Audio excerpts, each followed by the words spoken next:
So now today we are going to learn about Mahalanobis distance. So we have learned about Euclidean distance, right? Euclidean distance is something that is used to find out the distance between 2 points. Can someone say me the formula for Euclidean distance between 2 points, x1, y1 and x2, y2? What is the Euclidean distance between x1, y1 and x2, y2? x2 minus x1 Hmm. minus x2 whole square plus Hmm. x2 minus y2 whole square. Yeah.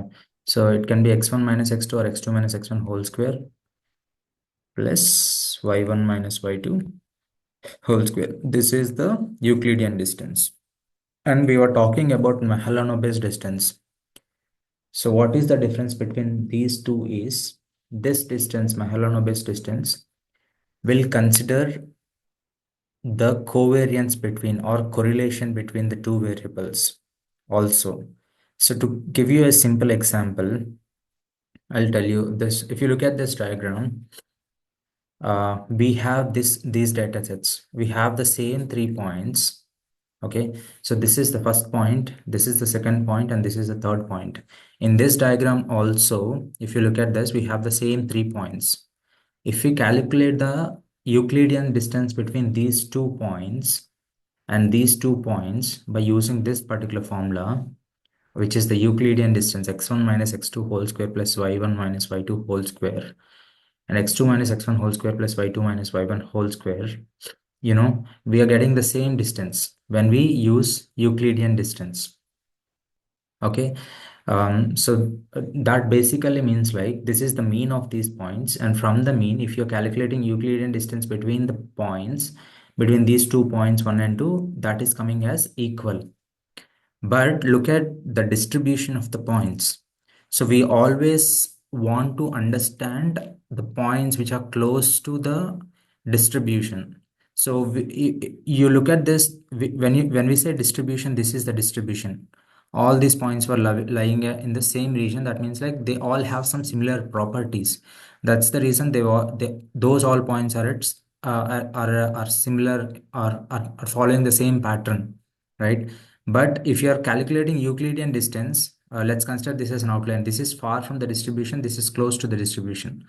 Okay. So technically, when you are calculating the Euclidean distance, it is not considering the distribution or covariance between these two variables or to these two random variables x and y. It is just simply calculating the straight line distance between the 2 points. Whereas the Mahalanobis distance is also considering the distribution of the points. That means it is also taking the consideration it is also taking the correlation between the two variables into consideration. So then what is the distance that it is giving from the first point? From this point, the distance is 2.26 is what this is giving. Whereas to the second point, it is giving 6.45. So Mahalanobis distance is used. I mean, this distance makes us more sense when we are doing analysis of some data, because when you want to understand if this point is part of the distribution or can be part of the distribution or not, is what you want to understand. Let's suppose these are all the characteristics of a dog. Okay. These are all dogs, and any point that comes here falls under cat. Okay. Now, if you calculate the straight line distance, and if you're given with a new data point, you will say this as a cat if you consider Euclidean distance, because it is at the same distance from this. You will, I mean, this is at same distance as this point, right? So you will mark both of them as cats.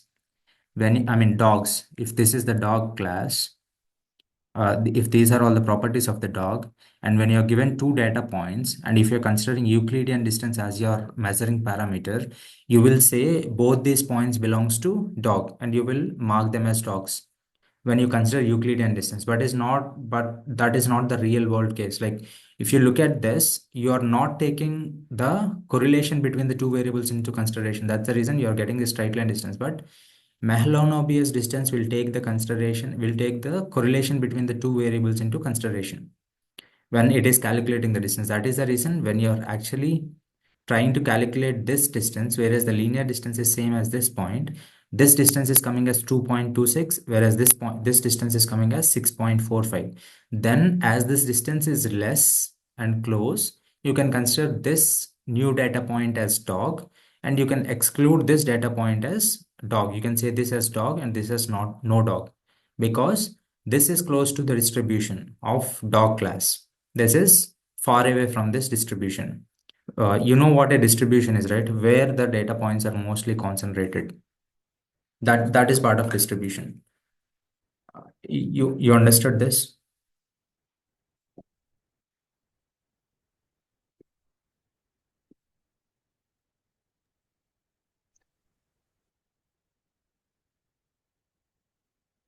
Hello? Yes. Yeah. So it is as simple as this. Mahalanobis distance will take the distribution also into consideration. It takes the correlation between the two variables into consideration. So that is the formula you're looking at this.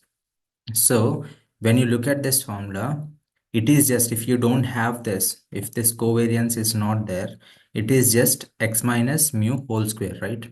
X minus mu whole transpose into x minus mu in matrix is nothing but x minus mu whole square. Whereas it is something like this. If both the points are same, it's just like x1 minus x2 into x2 minus x1. Matrix multiplication is just like this one. It's coming as whole square. But when you are introducing this covariance matrix, then this distance is, I mean, this Mahalanobis distance is taking the covariance into consideration. That is what Mahalanobis distance actually will do. So in real world now, it makes sense to only use Mahalanobis distance when you are calculating the distance between the mean of the distribution to any of the data point, when you want to decide to which category that data point actually falls. Okay. So going back to the next slide, let me just take some sample examples again for you to understand better. So let's take this diagram, and I have two distributions here. One is, again, I'll take the same example as dog and cat. Okay. So one data point, one distribution says these all points, data points belongs to dogs, different dogs. And let me take another distribution which belongs to the cat category. Okay. So these all belongs to cats. These data points all belongs to cat. Now you're giving a new data point with different properties. I mean, these are properties of the dogs. Let's suppose this is tail size or eye color. You are given the eye color and tail size of different creatures, and now you mark those points based on those values on this geometrical representation. So these are all dogs now, these are all cats now. So this is cat class and this is dog class. Now you got a new data point and you have to say whether that is dog or cat. Okay, that is what you have to do now. Now you are given a new creature. Now you have to say if this creature is dog or cat based on the data that you do have. Now what I'll do is, so let's suppose the values of this data point falls here, somewhere here. Okay. This is falling. By just looking at the diagram, you can say this is close to dog. That's the reason this is dog.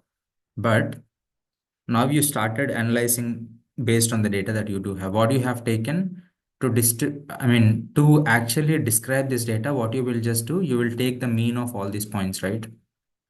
You will take the mean of all those points, and you describe that whole data set. So now you're going to take the mean of all these points, which is cat's mean. This is cat's mean. Okay. And this is dog's mean. Now, when you calculate the distance from the dog's mean to this point, it is somewhere like 5. The distance came as 5. And when you also calculate the mean from this distance, I'm saying about Euclidean distance. When you are calculating Euclidean distance, you are getting 5 from both the means. Okay, because it measures straight line distance, but it will not take the correlation into, or the distribution of the data into consideration.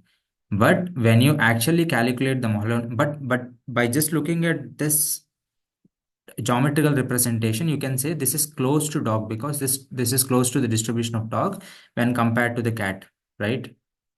But when you calculate the Mahalanobis distance from the same means to this point, as this is close to the distribution, this will be somewhere like 1, whereas this will be somewhere like 6. So that is what Mahalanobis distance will do. Whereas Euclidean distance will just, so with Mahalanobis distance, now you can say this, the new creature is close to the dog's mean. So this belongs to dog is what you will say. You will classify this as dog. But when you calculate the Euclidean distance, you cannot classify that. Even sometimes you might classify that in a into the other class which it doesn't belongs to. Like if the Euclidean distance is coming as 6, you will just say that as cut, which is not true. Okay, so that is the reason to for getting the distribution also into consideration, which is important when you're actually clustering something. You might the word just says, right, you might not be aware of clustering, but clustering is just like combining all the similar data points is what clustering is.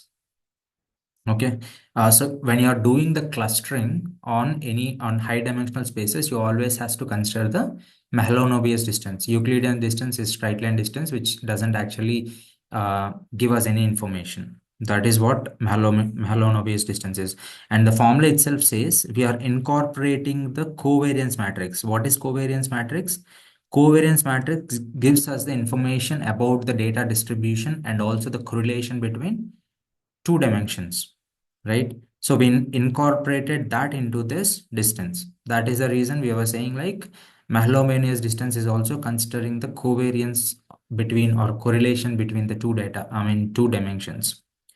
So this is what the description of this says. It is a measure of the distance between point and a distribution. Okay. It calculates the distance from the distribution. Distribution is nothing but will be represented by the single mean, rather than between 2 points like Euclidean distance. Euclidean distance is just like an straight line distance, whereas it will not bother about distributions or anything. It will just simply, you know, um it will simply calculate the straight line distance between the points.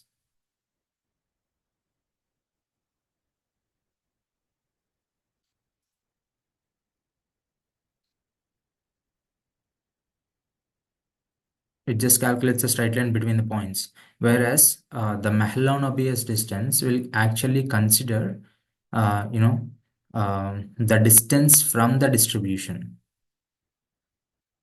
Okay. Rather than between 2 points like Euclidean distance, it accounts for the correlation between the variables, making it useful when data dimensions are correlated or have different scales. It accounts for the correlation between variables, making it useful when data dimensions are correlated.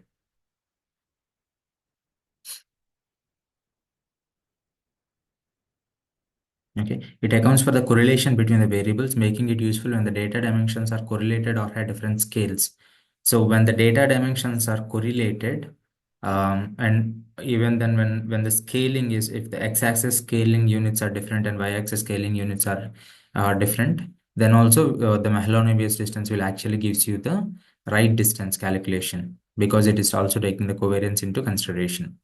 Okay, so the easiest way is when there is no correlation between the variables, it is okay to go with the Euclidean distance between. When there is no correlation between the dimensions, Euclidean distance as well as the Mahalanobis distance will give the same values. But if there is any correlation or if there is any relation between the two dimensions, you always have to go with Mahalanobis distance. That is how you will know the exact distance from the distribution to the point. Okay, that is what Mahalanobis distance is. Now, this is how do we calculate that actually? So when they say x minus mu, how do you, this is the actual formula given to us, right? How do we represent x in cardinal form, x1 comma x2, right? In quadrennial form, you can represent that as x comma y or x1 comma x2. Okay, so you got this as x comma y, or you can represent as x comma x1 comma x2. Okay, now I got 2 points. One is uh, this is the covariance matrix given to us. Okay, so this is the covariance matrix given to us, and we are given with 2 points. You can consider any point. X can be, let's suppose, if you're given x comma y, the point from which you're trying to calculate as 5 comma 5 is what it is given to you. This is the point. And now to apply this formula, what you just have to do, you have to do 5 minus x bar is mu 3.1, and 5 y is 5 minus 3.0. This is the centroid or mean. Mean can also be called a centroid. This has to be multiplied with inverse of this matrix. And you know how to calculate the inverse of a matrix? Okay, you might not be aware of inverse of a matrix. So when you calculate the inverse of a matrix, it will also be a square matrix. Okay, let's come back to this after you learned about calculating inverse of a matrix. It will also be a 4 by 4 matrix, even if you calculate the inverse of it. And then this becomes again, this is transpose. On this matrix, we are applying transpose. And this is also same 5 minus 3.1, 5 minus 3.0, because we are replacing x with 5, y with 5, and x bar comma y bar with 3.1 and 3.0. So when you say transpose, it looks something like this: 5 minus 3.1 and 5 minus 3.0. So this is 1 into 2, right? And this is 2 into 2. Sorry, this is 2 into 2 matrix. So this is 2 into 2 matrix, and this is 2 into 1 matrix. And finally, what we are getting? We are getting a scalar value, which is 1 by 1, right? When you multiply these matrices, you are just getting 1 by 1 value, I mean, which is a scalar value. So that gives the Mahalanobis distance. That is how you have to use the formula. Now, given a matrix, you have to understand how to calculate the inverse of a matrix, so that you can calculate the inverse of this matrix and you can get the right value between these two data points. So for you to understand how to calculate the inverse of a matrix, here is the formula for calculating the inverse of a matrix. Inverse of a matrix is nothing but adjoint of a matrix, adjoint of A, and determinant of matrix A. Okay, so you all know how to calculate the determinant of a matrix, and we have learned in the previous slides, right? Now you have to know how to calculate the adjoint matrix of A. Okay, so to calculate the adjoint matrix, you have to calculate the cofactor of a matrix first, and then transpose of the cofactor matrix is the adjoint of a matrix. Okay, so cofactor of a matrix is calculated with this particular formula, which is I minus 1 of I plus j into det of mij. Okay, this is the simple example. So now if you want to calculate the M11, okay, which is like C11. Okay, if you are trying to calculate the cofactor matrix of this row 1 comma 1, what you have to do is you just have to take the determinant of the rest of the matrix, just like how you calculated the determinant of a matrix. Similarly, you have to take the determinant of that matrix, and you just apply minus 1 I plus j. What that becomes? 1 plus 1 is 2, minus 1. This is C11, right? So this is what you're trying to calculate: C11, C12, C13, C21, C31, C22, C23, C32, C33. This is the cofactor matrix that you're trying to calculate. So now what are the values of I and j? The values of I and j is 1 comma 1. So minus 1 whole to the power of 1 plus 1 will become minus 1 whole square, which will be positive. And then determinant of Mij. Mij refers to the ith and jth minor matrix after removing the ith row and jth column. So now you have to remove 1 comma 1, ith column, first column and first row. You have to remove them, and then the remaining matrix will become the minor matrix. And that determinant of that minor matrix will be C11. So the determinant of 5, 2, 6, 9 is 9 5s are 45 and 6 2s are 12. 45 minus 12, which is 33. Okay. And then you're calculating C12. C12 means I minus 1 whole to the power of 1 plus 2, which is 3. Minus 1 whole cube is equal to minus 1. And then determinant of the minor matrix. Minor matrix is nothing but removing this first row and the second column. So you are removing this row and this row. That becomes C21, C31, C23, C33. I mean, in the real matrix, it would be 4, 7, 6, 9. Right? You are removing the first row and the second column. So this has to be removed. If it is I comma j, you have to remove first row and the second column. So you are removing the first row and you are removing the second column. Now that becomes 4, 7, 6, 9. 4, 7, 6, 9. Get the determinant of that. Similarly, do for all the stuff. Like if you want to calculate for C33, so 3 C33 apply in this minus 1 whole to the power of 3 plus 3. Right? I is 3, J is 3. 3 plus 3. Determinant of minor matrix of 3, 3. What is minor matrix? Minor matrix is nothing but removing the third column and the third row. Right? That is what you have to do. Removing the third column and third row. Now from this matrix, we are removing third column and third row. Right? So third column is this one. Removing third row is this one. So now this becomes a minor matrix. Determinant of this matrix. How do we calculate the determinant? 5 minus 8. Right? So that becomes 3. And minus 1 whole to the, I mean, 5 minus 8 becomes minus 3. Right? Determinant is minus 3. Minus 1 whole to the power of 6 is 1. Into the minus 3 is becomes minus 3. So that is how the cofactor matrix is calculated. Okay. Once you got the cofactor matrix, if you take the transpose of that matrix, that becomes the inverse of that matrix. So, and then that is adjoint of A. And now the adjoint of A has to be divided with the determinant of A. So calculate the determinant of A, something like this. We already have learned this. Once you calculate the determinant of A, divide every value of this adjoint matrix with that A. So that becomes the inverse of that matrix. Okay. So this is how we calculate the inverse of a matrix. Inverse of a matrix is nothing but adjoint of A by determinant of A. What is adjoint of A? Adjoint of A is nothing but minus 1 transpose of a cofactor matrix. What is cofactor matrix? Cofactor matrix is nothing but minus 1 whole to the power of I plus j and determinant of minor matrix of I j. What is minor matrix? Minor matrix is nothing but the determinant of rows.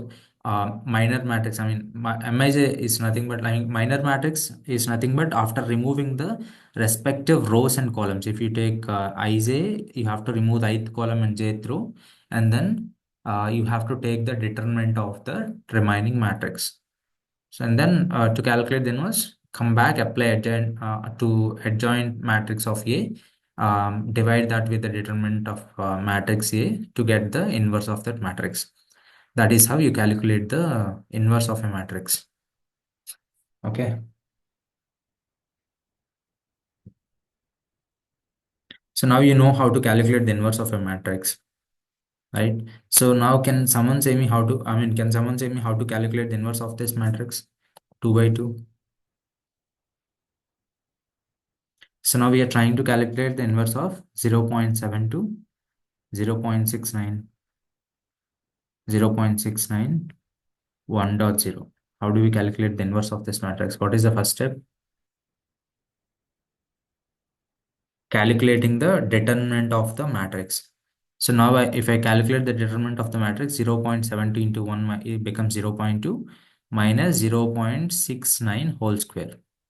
So this value gives me the determinant of a matrix. And if you want to calculate the adjoint matrix, the first thing is you have to calculate the cofactor of a matrix. How do we calculate the cofactor of a matrix? Cofactor of a matrix is calculated like this. So minus 1 whole to the power of I comma j. So I comma j is 1, 1, 1. So that becomes plus, right? Minus 1, this is 1, 1, 1, 2, 2, 1, 2, 2. Okay. It's simple. When it is a 2 by 2 matrix, you don't really need to calculate the determinant. It is just the value that you have to apply. Minus 1 whole to the power of I comma j will become capital 1. So the rest value is 1. And if you take this value minus 1 whole to the power of 1 plus 2, which becomes minus 1, and if you remove these two, it becomes 0.69. And if you calculate this matrix, minus 2 plus 1 is again 3, minus 1 whole to the power of 3 is minus 1. And if you remove this column and this row, it becomes 0.69. And this becomes 2, 2. Minus 1 whole to the power of 2 plus 2 is 1. And if you remove this row and this column, it becomes 0.72. Okay, so this is the cofactor matrix. And to this, you just have to transpose this. So transpose of this matrix is the same because this transpose becomes minus 1, 0.69, minus 0.69, 0.72. It is the same as this matrix. So this comes here, this goes there. So transpose of this matrix is also same. Now we got uh, the transpose of a matrix. To that, we just have to divide every value by that 0 point determinant of the matrix. What is the determinant of it? 0.72 minus 0.69 whole square, right? 0.2431. Yeah, 0.2439 is the determinant of the matrix. So you just have to divide every value with that 1 by 0.2439 minus 0.69 by 0.2439 minus 0.69 by 0.2439 0.72. So we got the inverse of a matrix. To this inverse of a matrix, earlier we were talking about the transpose, right? It became 1 comma 2. I said this will be 2 comma 2. And the rest of the part, this would also be 2 comma 1. So now we have three matrices. 1 comma 2 is 1, 2 by 2 is 1, 2 by 1 is 1. So when you multiply these three matrices, you will finally get a 1 by 1 matrix, which is nothing but just a value. So that gives you the Mahalanobis distance. That is how you calculate the Mahalanobis distance. Mahalanobis distance will always comes into picture in higher dimensions because uh, when there is no relation between the data points, or if it is a single dimensional if the data points are in one dimension, Euclidean distance and Mahalanobis distance would be the same. There won't be any change. Only Mahalanobis distance comes into picture when there is a correlation between different variables or different random variables. Correlation means you at least need to have two dimensions, right? So two dimensions means you just have to, the simplest way is to do the matrix operations instead of any other operations. The other way it is not possible. Only way you have to do is convert them to matrix and then do the multiplications. That is how you just have to do. Okay, right. Um, Now, a quick question for you. Now, if I have three dimensions, how does my how does my dimensions of different matrices here looks like? What would be the dimension of this matrix if I have three-dimensional data set? What is the dimension of this matrix if I have three-dimensional data set?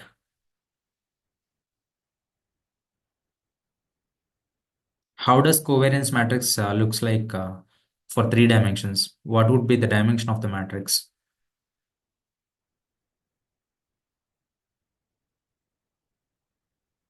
How does covariance matrix looks like for three-dimensional 3 data set? by x comma x, x comma y. Okay, sigma of x comma x. Next Mhm. sigma x comma y. Okay, sigma xy. Sigma Hmm. xz. Sigma xz. Okay, next. Sigma y. Yx. Okay, Sigma y. Yy. okay, Sigma yz. okay, Next sigma zx. okay, Sigma zy. okay, Sigma zz. okay. So sigma z can be written as sigma z square. Right? That Uh, is Variance would be same as covariance. So this all becomes sigma y square. These are all variances. These are covariances. So what is the matrix dimension here? 2/3. 3 by 3. Now, what would be the dimension of this one?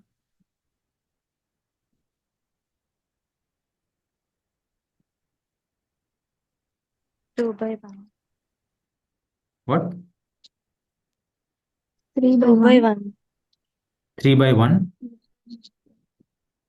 Okay. 3 by 1. What is the dimension of this?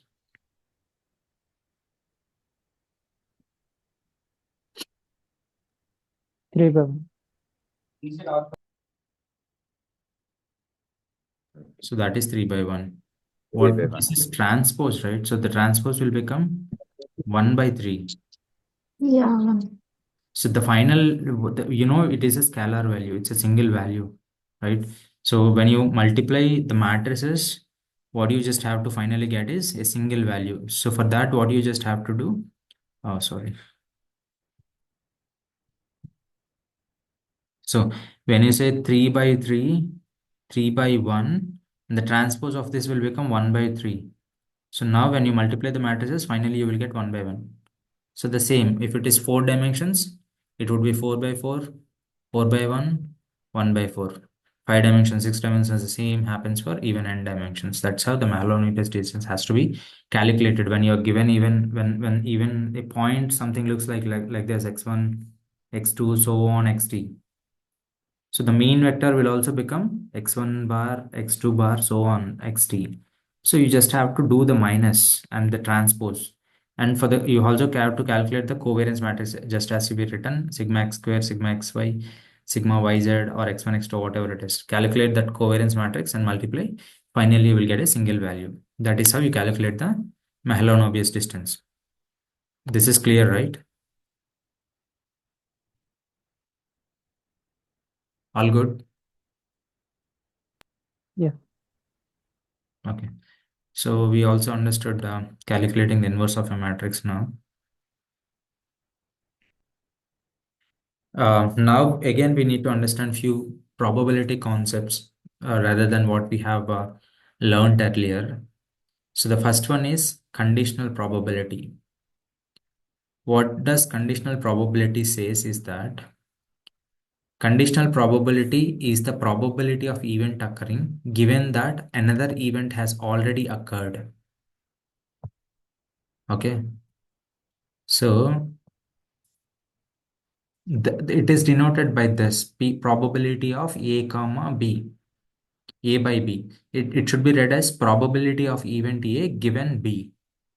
Or you can also say the probability of event A happening given that event B has occurred. But traditionally we call it as probability of A given B is what we read this. So what does that means is what is the probability of A happening whereas event B already occurred. Okay. Probability of event A occurring given event B already occurred. So look at this. This is the diagram this is given here.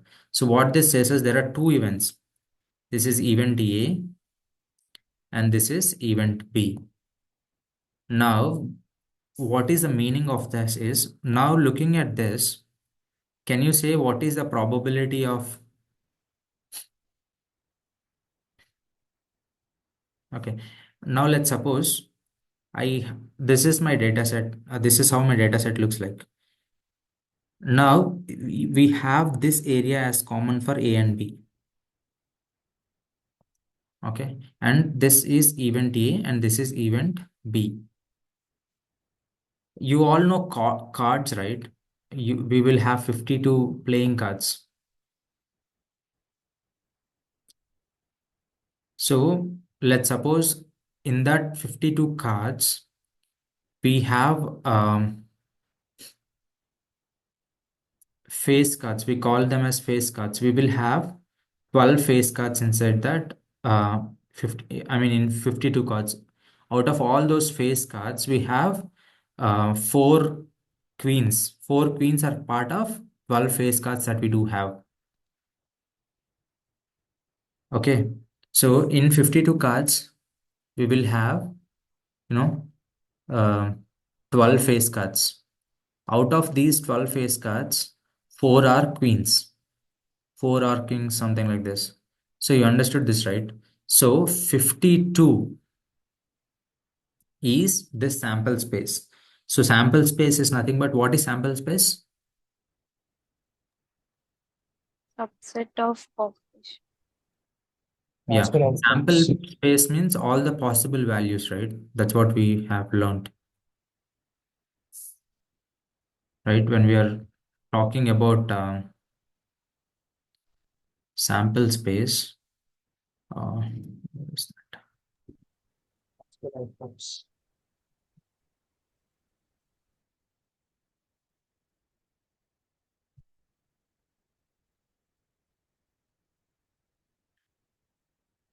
Set of all possible outcomes. That's what we have learned, right? So the all possible outcomes in 52 cards is like all these 52 cards would be the sample space. Yeah. So 52 cards is the sample space. Out of them, 12 are face cards. That means we have 12 face cards. Out of these 52, we have 12 face cards. So these are 12 face cards. B represents 12 face cards. Okay. Just understand this in simple terms. So this is the complete 52 cards. Out of these 52 cards, we have 12 face cards. B represents face cards. A represents queens.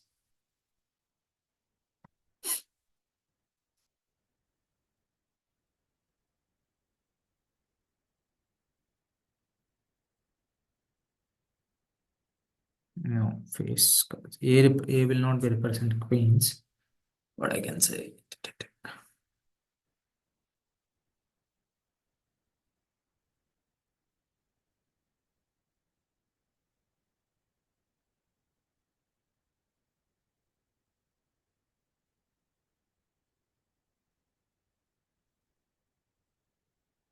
52.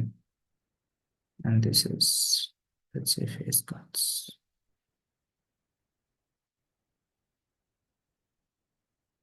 Subset of this.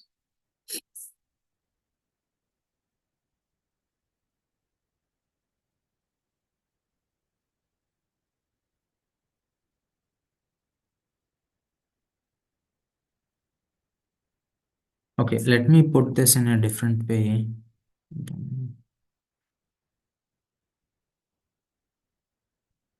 Or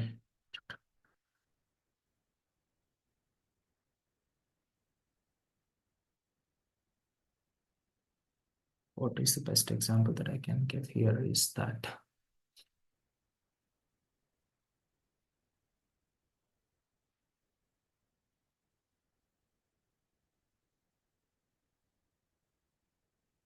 Okay, so let's take this example. I have, let me go back here. So this is what I have.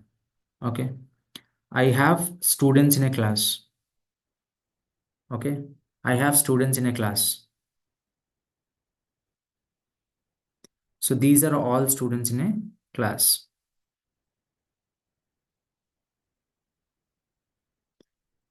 So this is the sample space. Sample space is nothing but all students in a class.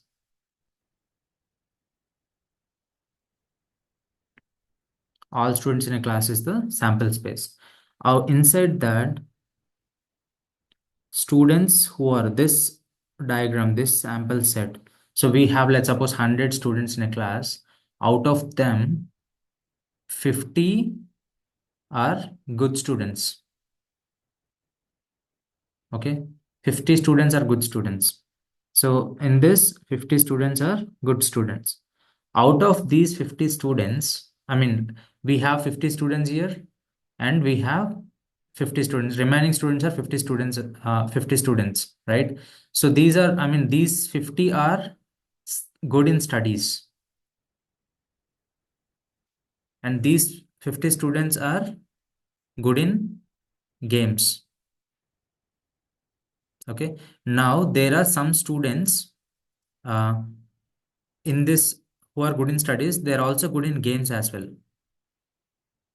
Like in this, 25 students are only good in studies, but 25 students are also good in studies as well as in games, right? So that says this is the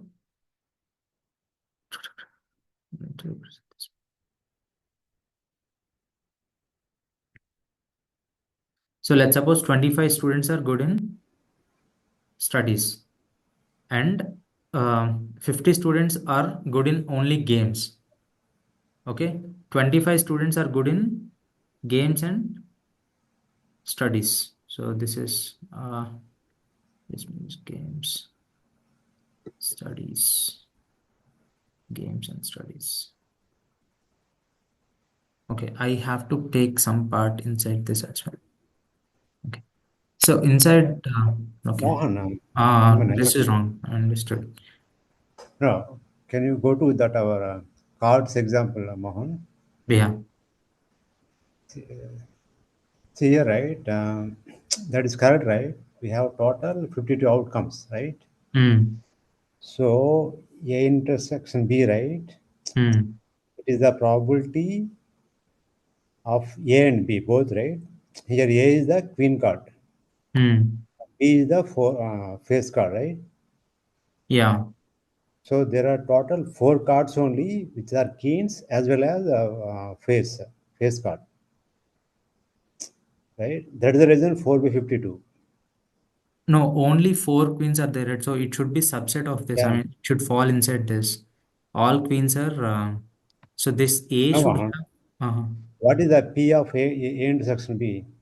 The probability of drawing a queen Uh, that is also a face card, yeah. right? So queen as well as face card, which are four cards only. Yeah. Four cards only, but this diagram is says like this A should have queens and also some other cards, right? So that's the reason. If A is just only queens, that will be Hmm. the subset of face cards. So let's say if I say this is face cards, it has four queens, four kings, and I don't know what is the other name for that. So we have I mean, three sets of different cards. So if I represent an event No, of he's indicating, queens, right, that A intersection B in the diagram, if you see, right, yeah. that is the A intersection B, that Yeah, what? basically A is not only queens, but it will also have some other cards. Yeah, that is face cards. That Uh, highlighted, right? That is a face card, yeah. yeah. Queen as B well as face. B is face cards here. Okay, Because Mohan. yeah.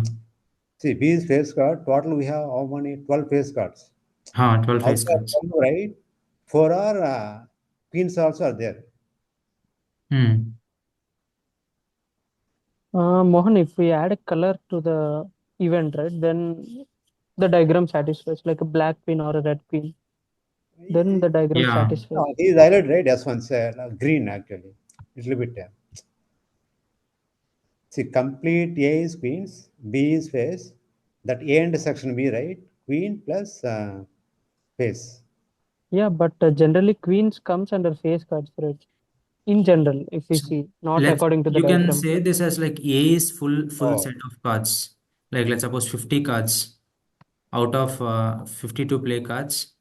Um, oh, queens only four only. Oh, we don't Queens have only more. four. Oh, okay, okay. Then diagram is wrong, might be. Then one. No, I mean to say A has queens and also different other cards. That is, I mean, this would be simple for everyone to understand, maybe, I Okay, think. okay. So let me just rephrase this. So this is, But considering the formula, right, the diagram yeah, might be wrong. Yeah. uh, yeah. I mean, this is right, but diagram A, set of A, Mm-hmm. A is nothing but it includes queen and also it has some other cards. So Oh, only okay. the intersection is falling. This is like queen's intersection. This intersection is queen's. Yeah, yeah, correct, correct, correct. Yeah. B is the only face card. Okay, okay. A is E, queens and queen, also face some other cards, some some other random cards. cards. Correct. Yeah. Yeah. Hmm. Okay. So I would say I have 100 students in my class. I have 100 students in my class. Out of them, 50 plays only games. 25 students are good only at studies. And 25 students are good at games as well as at studies. Okay. So out of 100 students, I have 50 students who are good at games, 25 students who are good at studies, and I have 25 students who are good at games as well as studies. Okay. So this is the total set. S sample space is 100 students. Inside that 100 students, you have 50 students who is, I would also break this. This is also wrong, not exactly right. Let me, sorry about that. Let me erase this. I would say 25 students good at games.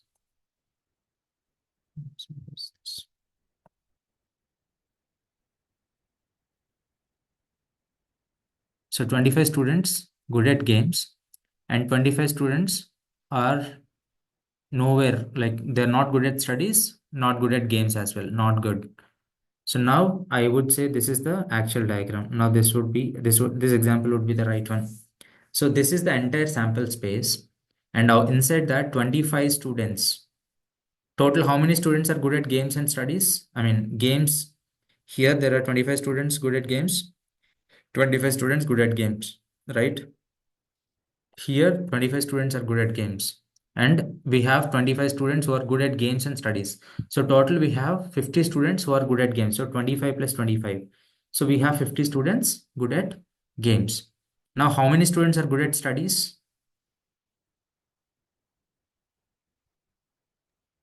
25. 25. How many students are good at studies? 25. 25. No, 25 plus 25, right? These 25 students are good at games and Sir, studies also. So we total have students are 50. Okay. who are good at studies is 25 plus 25, which is study. So 25 students. So this intersection says, what is that intersection says? Intersection says who are good at both games and studies, right? So this set is who are good at studies. So this intersection is says who are good at games and studies. So that means we have 25 students here. Okay. So that intersection is the one, the students, the count of the students who are good at both games and studies. Okay. So this intersection is the students count who is good at games and studies. The rest part is there, right? So this part is there, right? This says this part is nothing but the students who are not good at studies and also games. Now we are talking about probability of A given B. And if I ask you, what is the probability of the students good at studies given they are also good at games? Okay. Probability of a student good at studies given that he's also good at games, right? What is the probability of B? B is the students who are good at games, right? So probability of B is nothing but, what is B? B is 50, right? Probability of B is 50 students out of 100 are good at games, right? Now, you're getting me? What is the probability of the students good at games? That is 50 by 100, right? So we have total 50 students. Okay, that event already happened. So given this B is nothing but given the student is good at games. So how many students are good at games? 50 students are good at games. Out of this 50, how many are good at studies? So out of this 50, 25 are good at studies. That is 25 students out of 50 are good at studies. So the probability will become 1 by 2. right? So you're not taking the whole sample, you are taking the sample, the entire sample is becoming a subset, a sample of the subset. So because an event is already happening, that is why you're only taking the subset of the sample, because you're this, you already know this event already happened, B already happened. Let's suppose I have 4 cards. Okay. In these 4 cards, I have A, B, and B. Okay. And this is in, I would say this is this A1, A2, B1, B2. These are my 4 cards. So it is said like we want to understand the probability of one given card B. Means this event already happened. Like out of these 4 cards, you picked one card which is B. Okay, you are given 4 cards. You have taken one card out of these cards, and you already know that is card B. That event already happened. The one you picked a card, and you already know that card is B. And now you are asked to calculate the probability of that card being one. Okay, you know that card as B, but what is the probability of that card being the first card of B? Is 1 by 2, right? You know the card is B, so the sample size is just this one now.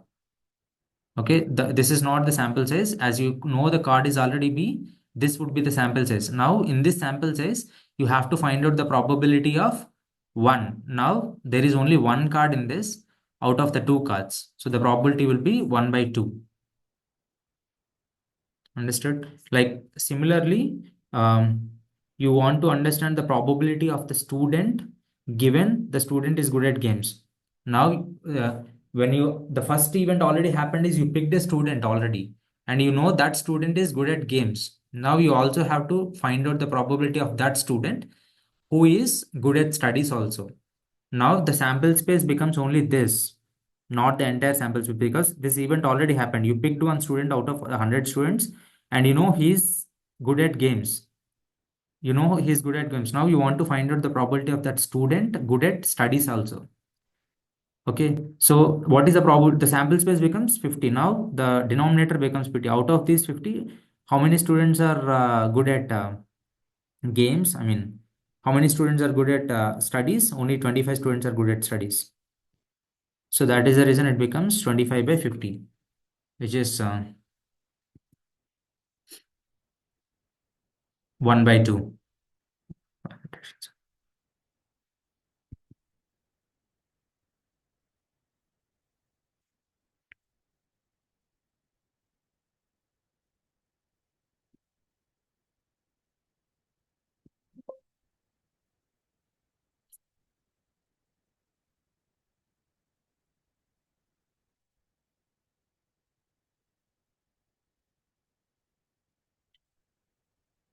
So have you understood that? Let me differentiate you. Like, let's take 2 examples now, the same examples that we do have. Okay. Let's take 4 cards again. I'm taking 4 cards now.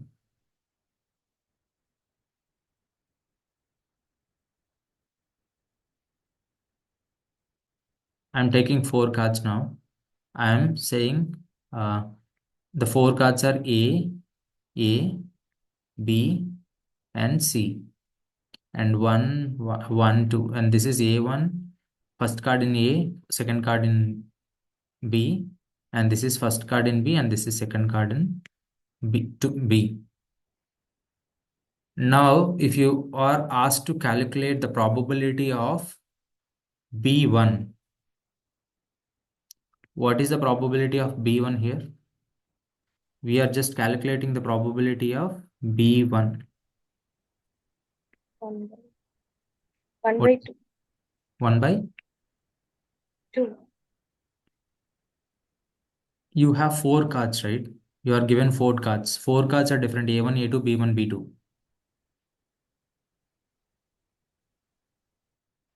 Now your sample set has 4 cards,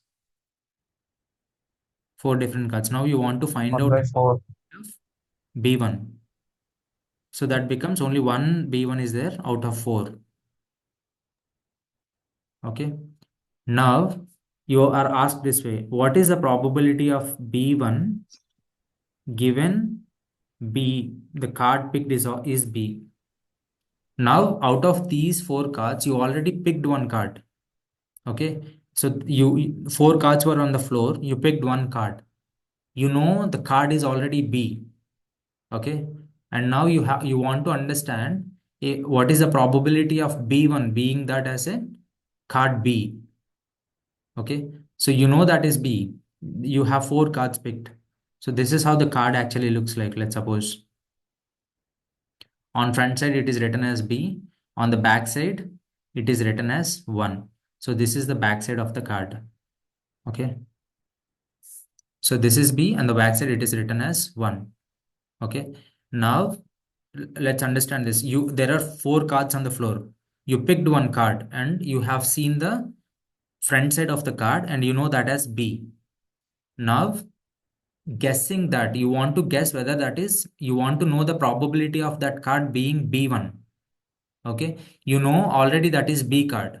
Now you are just trying to find out the probability of B1, right? When you already know that is B, the sample space will get constrained or squeezed to B1 only, B1, B2, right?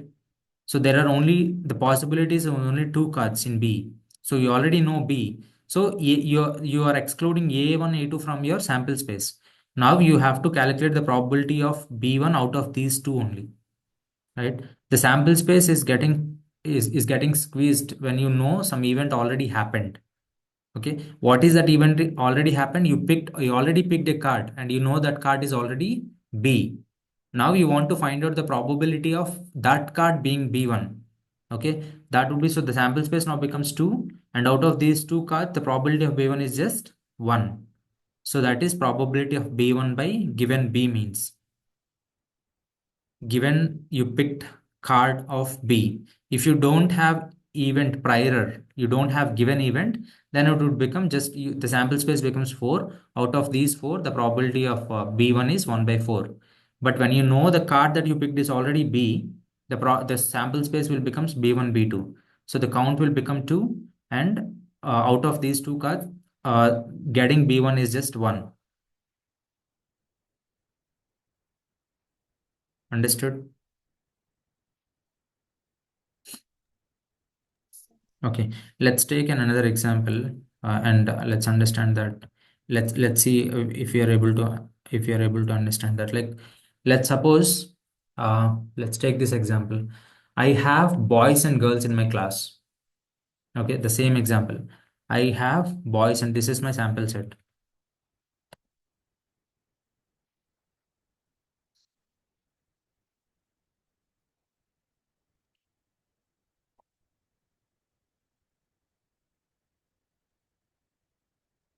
This is my sample set. I have boys and girls in my class.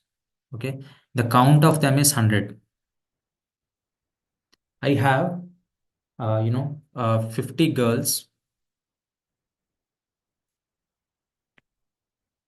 inside this class. Okay, I have 50 girls in this class. I have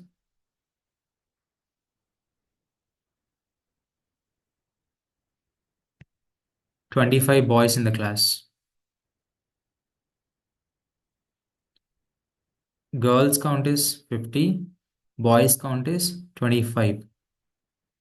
Okay, and this area, right, is the area of girls. These girls won't study well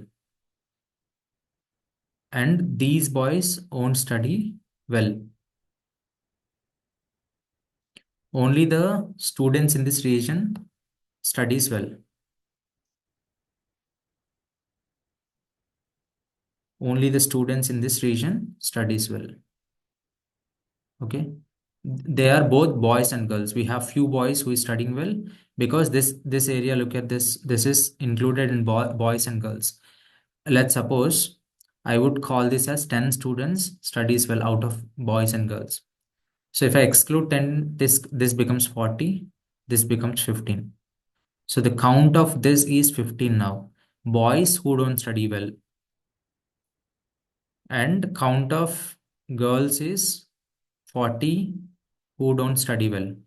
There are 10 students, 10 boys and 10 girls who studies well. Total count would be, 5 boys studies well and 5 girls studies well. This would be 20. 10 boys study well and 10 girls study well. So total would be 20 now.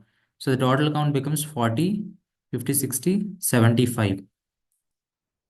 Okay.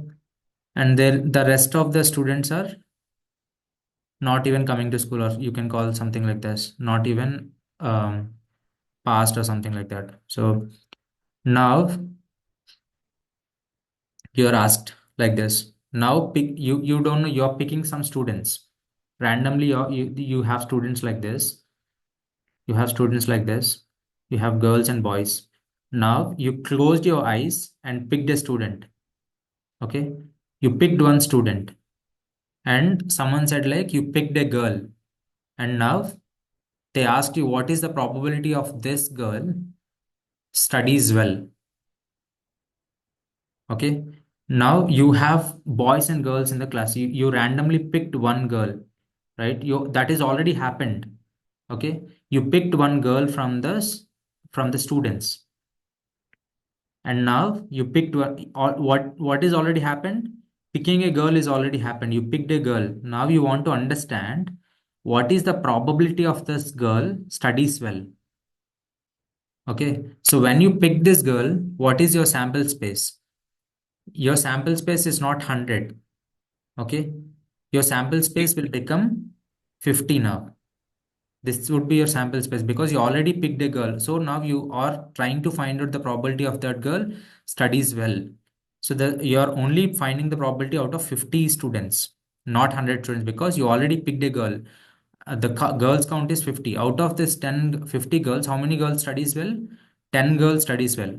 So that becomes 1 by 5. So the probability of girl studying, a student studying well, given that you picked a girl. Okay, so the event B, what already happened is picking a girl. Now you're trying to find out the event B, which is picking a girl studies well. So out of 50, how many girls studies well? Only 10 girls studies well. So the probability becomes 10 by 50. Like if that event is not happening, the B event is not happening, let's suppose the B event didn't really happen. Now, if you're asked to find out the probability of the student studying well, then what would be the probability? What is the probability of students studying well in a class of 100 students, where this is the Venn diagram given? So out of this, if you're asked to find out the probability of students studying well, what that becomes? 20 by 100. 20 by 100, right? 4 by 5. So that becomes 1 by 5. So in this case, the sample space is 100. Now we are asked to, now it is given like this. What is the probability of students studying well, given that you picked a boy? What is the probability of that when you 10 picked by a boy? 20 by 15. 10. What? 10 by 15. 10 by? 15. Why 15. 15? 25. 10 by 25, right? So what is Okay, already okay. happened? You picked a boy already. So what is the boy count? 25. Out of 25, you want to find out the probability of that boy studying well. So what is the count of boys out of 25 studying well? 10 boys are studying well.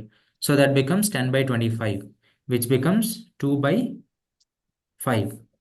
So that is the probability of a boy studying well, given that you picked a boy.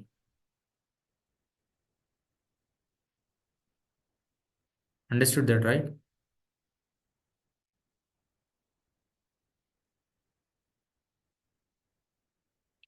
Understood that?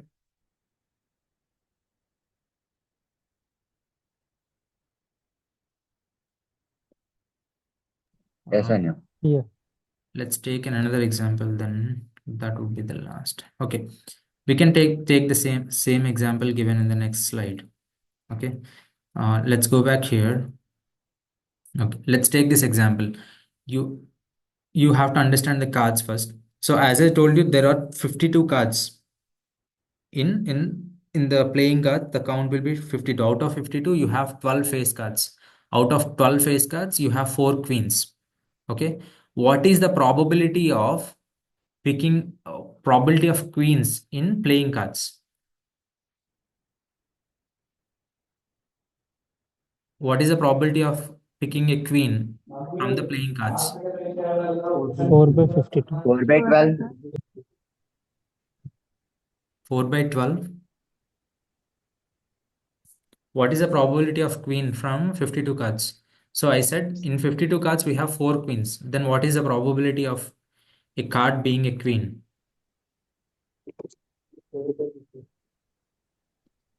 It is out of 52 cards we have 4 queens. So the probability becomes 4 by 52, right?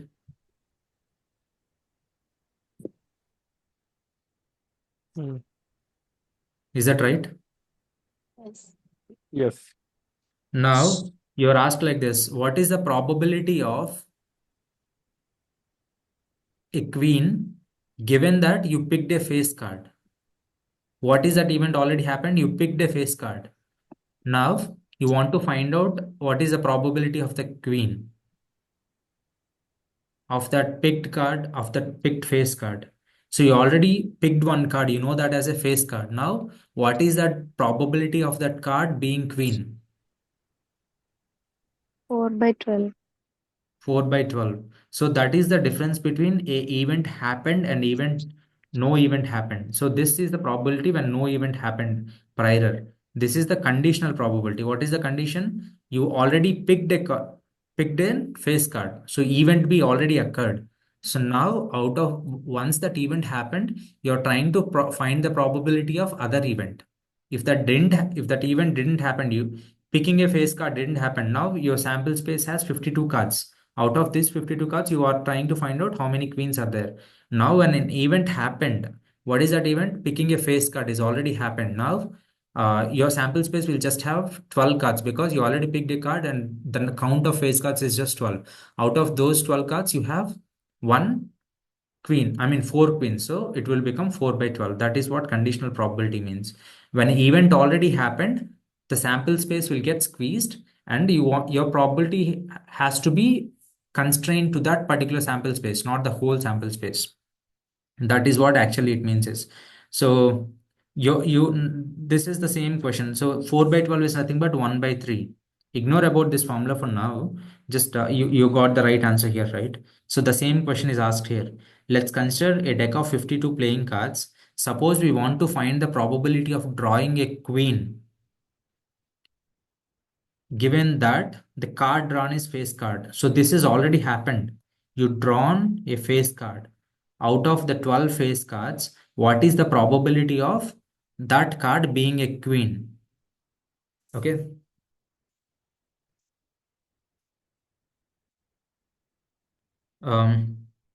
Let's study about the cards now. La, la, la, la. Let me ask this question to you before we go.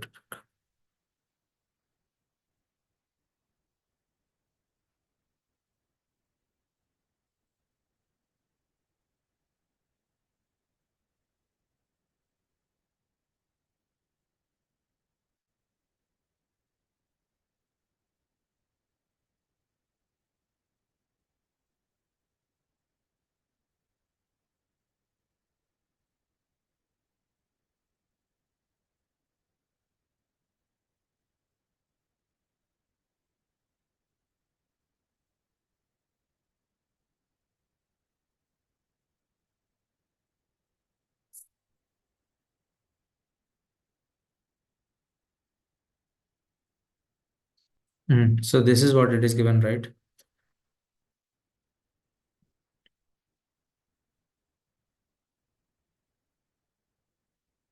Okay, so look at this. We have 52 cards. Suits, there are 4 suits: clubs, diamonds, hearts, and spades. Ranks, each suit has 13 ranks. Face cards, each suit has 3 face cards. So we have four suits, and here you have three face cards in each suit. So total face cards would be 12. Okay. Now it is asked like this. Now you have to find out the probability of this. What is the probability of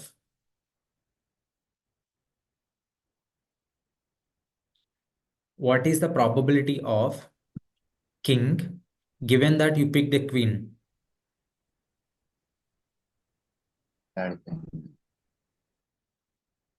What is the probability of king given that you picked a queen?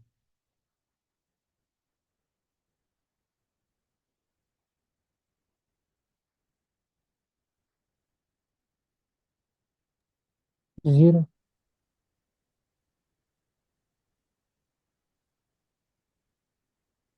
What is the value? Zero.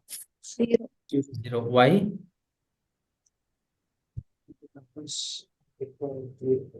Because they are both different cards. We can't When pick you any from already it. picked queen, so you know that is queen, and queen and king can never intersect, right? King is a different card, and king is not part of queen. What is the probability of king given that you picked a face card?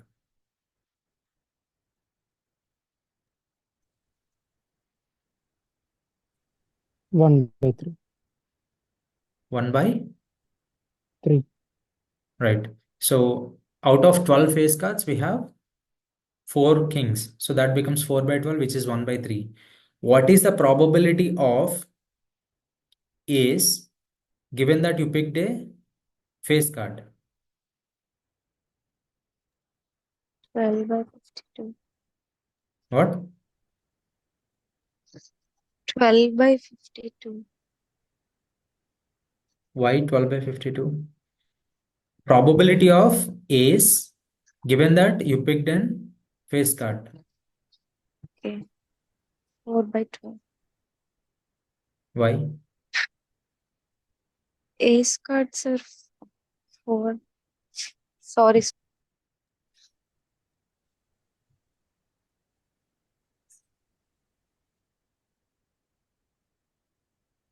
0. 0. 0. Because in face cards, we don't have ace. What is the probability of ace in 52 cards? What is the probability of, let's suppose, what is the probability of king in 52 cards? 13 by 52. How many kings will be there? I'm not sure about the card. 4 by 52. 1/13. Okay, I think 4 cards will be there, right? Yes, yes. Yeah. So 4 suits, hearts, spades, clubs, and diamonds in full pack of the 4 seasons. And in each of the suit, there will be one king, one queen, and one jack. So total 4.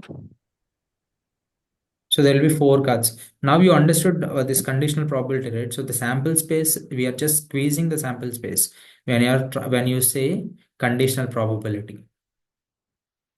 Okay. When event B already happened, you are trying to find out the probability of A in that B. Okay. So this is the sample space. This is event A. This is event B. Now event B already happened. So that sample space is squeezing from this to this. Now the sample space is squeezing from this entire space to this space. So now you are trying to find out the probability of only within this space.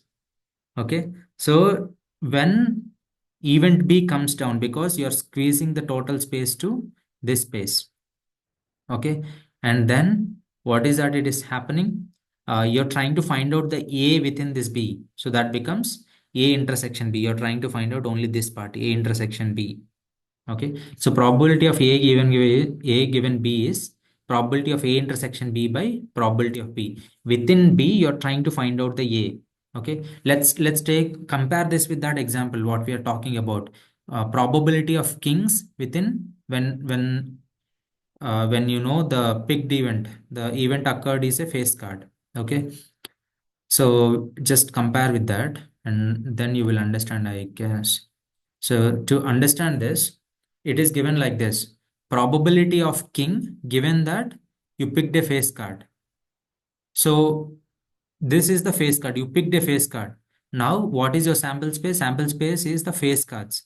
The count is 12. In this count, you have just a part of this space as kings, right? So this is space. In this, you have some parts of kings, okay, which is 4. So out of this 12, you just have 4. So that becomes A intersection B. So the other part of A is only considered. That becomes A intersection B by P of B. So you picked P of B, which is face cards. So this becomes just the probability of B. And then on top of it, you're trying to find out the probability of occurring A. Event A occurring within B is just the A intersection B. What is the common between A and B is something that will come in the top. Not everything of A will come, only, uh, the intersection part of these two events will only come in the numerator, which is A intersection B.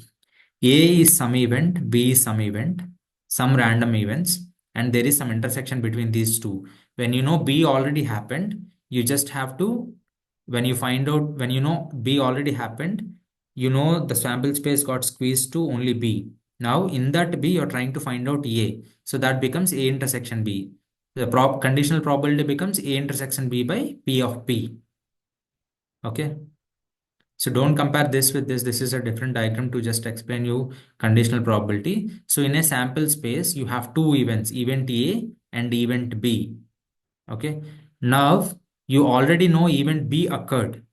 And now you're trying to find out the probability of A, right? When you know B already happened, in B, how much A will occur? Only what is the intersection part between A and B is the only part that can occur as A, right? So that becomes probability of A intersection B by P of B. So when you apply this formula, probability of A intersection B is, this is face cards 12. Inside this face cards, you can just have 4 queens. Okay, queen, drawing a queen. So 4 queens will be there. That becomes 4 by 52, 12 by 52, which becomes 4 by 12. That is becomes 1 by 3. 52, 52 will cancel. That becomes 4 by 12, which is 1 by 3. Okay. The probability of drawing a queen, that is also a face card. You got it. So here what B becomes face cards. A becomes the whole, uh, you know, uh, set of cards, including queens. B is just face cards.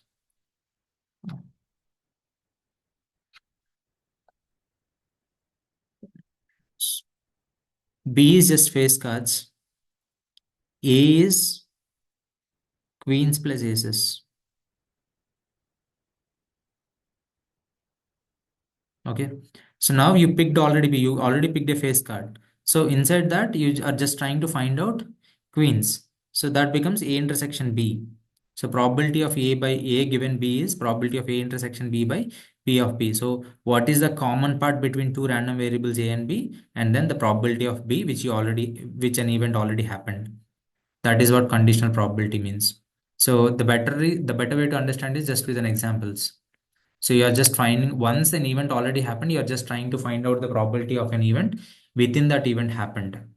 So finding out an ace, when you know the event happened is face card. When you picked a face card, what is the probability of ace? That would be 0, because in face cards you don't have ace, and you have just 12 face cards. Inside the 12 face cards, you are trying to find out the ace. But in 52 cards, the probability of ace would be different, because in the denominator you have 52 cards. Out of that, you can have 4 aces, 4 by 52. That's how it happens. Is this clear?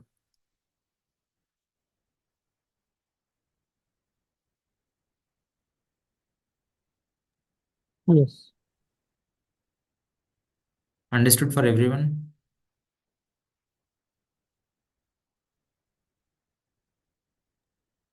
Hello?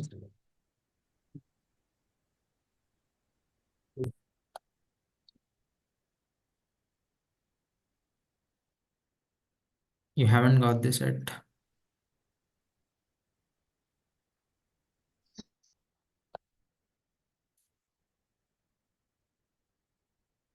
Hello?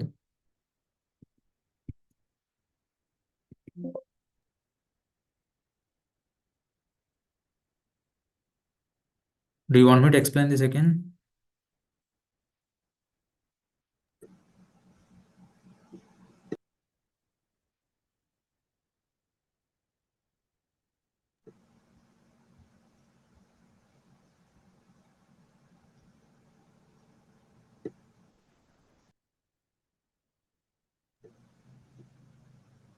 Hello? Is it clear? Is this clear, or do you want me to explain this again? No, it is clear now. Okay. Um,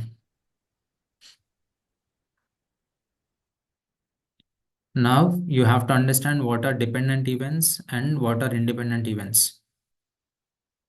Okay. Um,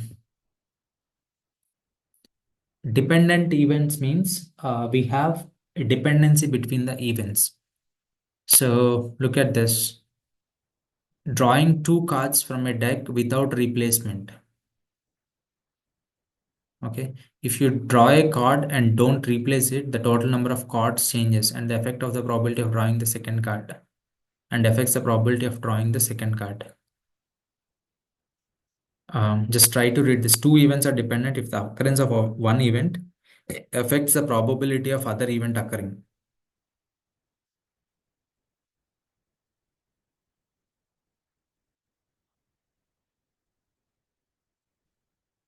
You understood this, right?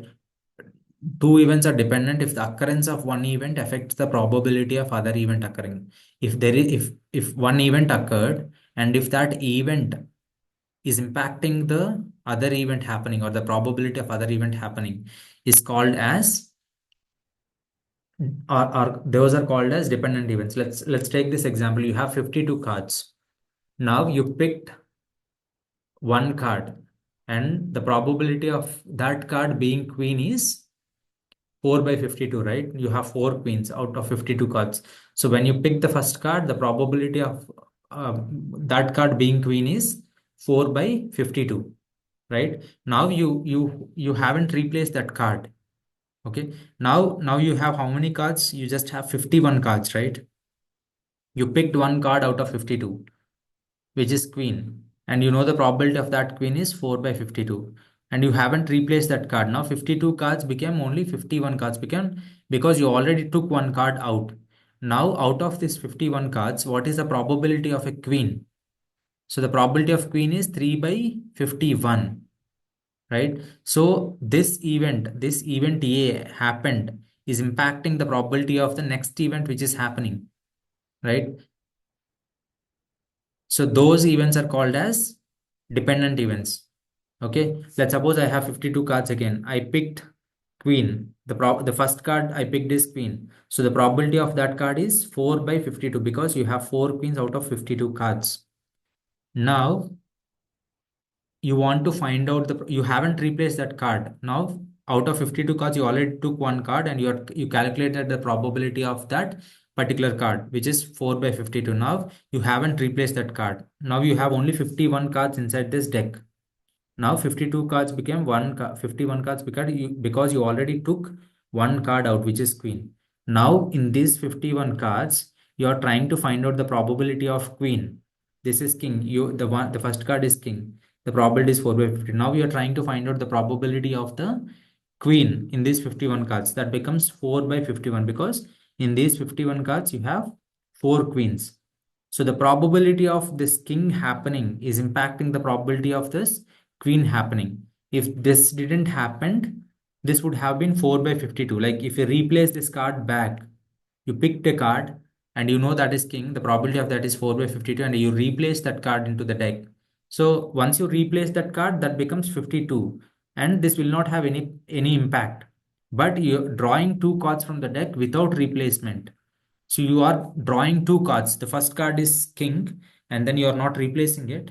And the second card being queen, without replacing will impact the. So drawing the king impacted the drawing the queen probability, which is 4 by 51. Okay, that is what dependent event means. Drawing two cards from the deck without replacement. So without replacement became dependent events. The first probability of the first event happening impacted the probability of the second event. If you draw a card and don't replace it, the total number of cards changes. So the total number of cards changed from 52 to 51. and that affects the probability of drawing the second card. So it impacted the probability of drawing the second card. Okay, so that those such kind of events are called as dependent events. Okay, so now what is the intersection of those two events?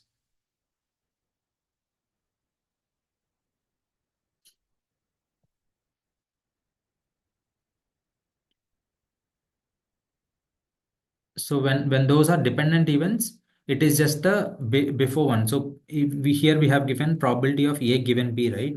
So now we are writing probability of B given A. So what this happens, you just have to replace B with A, that's all. So B and A interchange it, right? So that becomes B and A.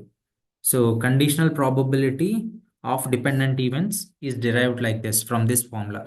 If there is a dependency between the events, when there is a common intersection between the events, then what happens? This becomes the probability of intersection by probability of A. Okay, when there is an intersection, that means there is a dependency between these two events. That's the reason you are seeing intersection. When those are independent, like if the Venn diagrams looks like this, if there is no dependency between this is A, this is B, there is no dependency between the events, right? They are independent events. In that case, what is the intersection? There is no intersection between them, so it becomes just the individual probabilities of both the events. If two events are independent, if the occurrence of one event doesn't affect the probability of the other event occurring. Flipping a coin and rolling a dice, those two are different events. So flipping a coin doesn't impact rolling a die outcome, right? The outcome of coin flip doesn't influence the outcome of the die roll and vice versa. So in that case, the probability of A intersection B becomes probability of A into probability of B. So look at this example. This is what we are talking about, right? Suppose you have deck of 52 cards and you draw two cards without replacement. A be the event of drawing an ace of the first draw. So once you draw an ace, the probability of being an ace is 4 by 52. And now B be the event of drawing a king on the second draw. So once you draw the event A, probability of B given A. What is the event A? Event A happened is 4 by 52. You drawn a king already. So now you have only 51 cards. I mean, you drawn an ace already. So now you have only 51 cards. Now you're trying to find out the probability of king in those 51 cards, which is 4 by 51. And A intersection B is 4 by 52 into 4 by 51. So it's just the multiplication of this. So how did this came? You just taking this to this side and you're just multiplying. When there is no dependency between the events, the probability of getting head A is 1 by 2. Probability of getting 6 on dice is 1 by 6. So as as those are independent events, it becomes probability of A intersection B is 1 by 2 into 1 by 6, which is 1 by 12. Okay. So you know probability of A intersection B is P of A into P of B by A. Probability of A here is getting a head, which is 1 by 2. Probability of B given A.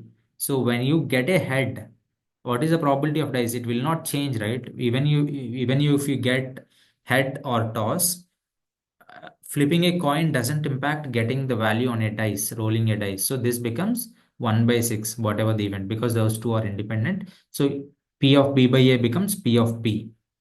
So that is what dependent events and independent events means. Understood?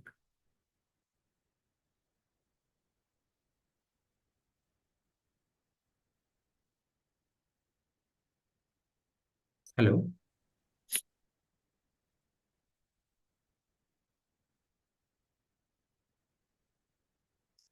Hello? Yeah, understood. Yes.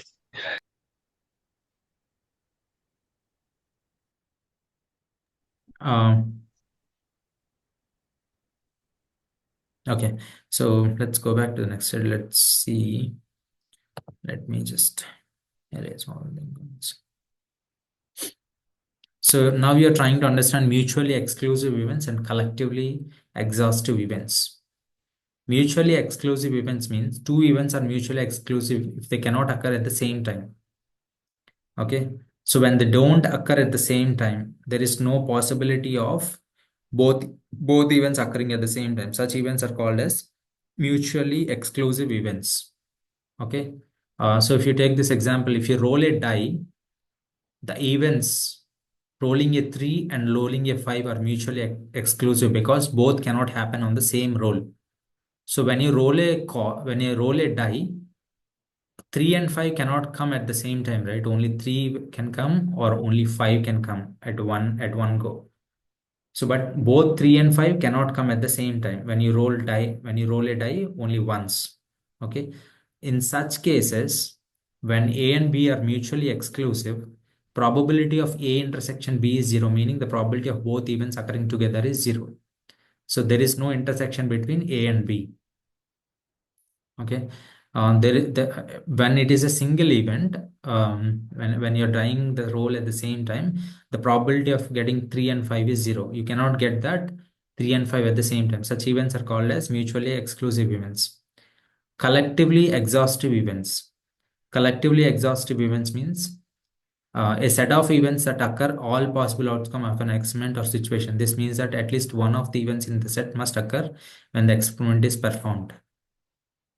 Okay, so that means a set of events A1, A2, An is collectively exhaustive if the union of all these events equals to the same space. So this is collectively exhaustive events. So one of the events must happen when you roll a die. One of these events should happen A1, A2, or A3. Some of these happen. Some of these events should happen. If you roll a dice, 1, 2, 3, 4, 5, 6. All of this will constitute sample space. So collectively exhaustive events means any of these events, if all these events together is forming a sample space, so those are called as collectively exhaustive events. It's just like something like sample space. The entire sample space A1, A2, A3 are called as exhaustive events when they all together constitute, a sample space. Okay, that is what collectively exhaustive events means. It's just if union of all the events equals a sample space, occurring 1 union, occurring 2 union, occurring 3, 4, 5, 6 becomes a sample space, that such events are called as collectively exhaustive events. Mutually exclusive events means there won't be any intersection between those two events. So probability of A intersection B would be equal to 0. Okay, that are what collectively exclusive and collectively exhaustive events means. So now this is very important. We are trying to understand all these things because we want to understand this Bayes rule. Bayes rule is something which is very important to understand. So we will just try to understand this Bayes rule from this. Now we have three events A1, A2, A3. So that forms the sample space, right? They collectively together is forming the sample space. Look at this. So A1, A2, A3 together forms the sample space. Now you got an event B. Okay, you got an event B on top of it. Now you're trying to find out the probability of B. Probability of B is nothing but A1 intersection B plus A2 intersection B plus probability of A3 intersection B. Okay, so the probability of these three will together constitute probability of B. Okay, and now you know probability of A1 intersection B is nothing but, what is the probability of A1 intersection B? You know probability of B given A is nothing but probability of A intersection B by probability of A, right? That is what you have learned here. Probability of B given A is nothing but, so when A already happened, that A will be the probability. So you know A already happened, it's other diagram. So now you know A already happened. Now we are trying to find out the probability of B given A happened. That means A intersection B by probability of A. Similarly, if you look at this, probability of A1 intersection B is nothing but probability of A1 intersection B is nothing but probability of B given A1 into probability of A1, right? So probability of B given A1 is nothing but probability of B intersection A1 by probability of A1, right? So now probability of A1 intersection B will become probability of B given A1 into probability of A1. That is what we are writing here. We are just converting this formula into this formula into this formula into this, using conditional probabilities. Probability of B by A1 into probability of A1. Okay.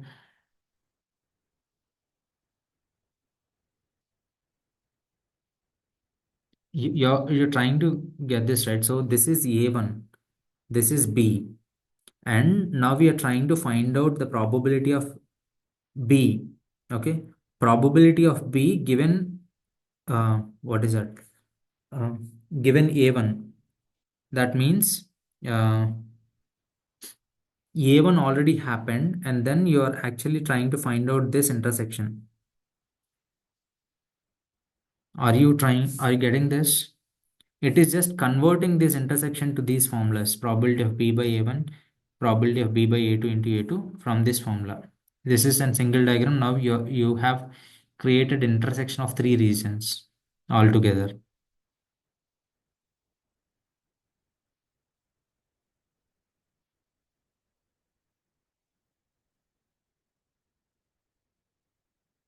Is that not clear, or is it clear?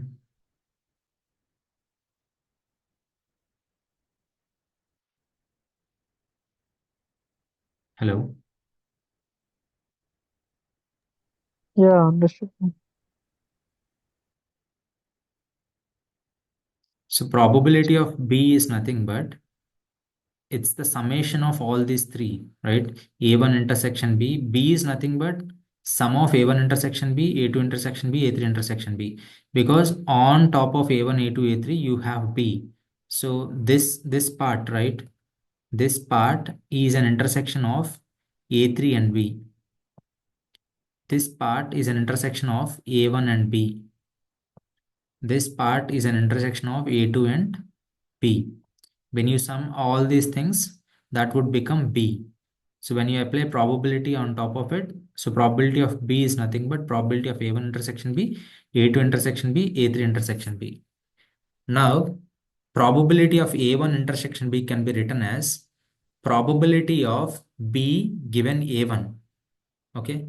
So when you know this is A1, what is the probability of B? Right. So that in that you will get A1 intersection B. So if you convert that, if you bring that, so probability of you know this, what is probability of B given A1? So the sample space becomes probability of A1. So inside that, what is the probability of B? A1 intersection B. So now if you bring this onto this side, that becomes probability of B given A1 into probability of A1. So you are multiplying that same thing.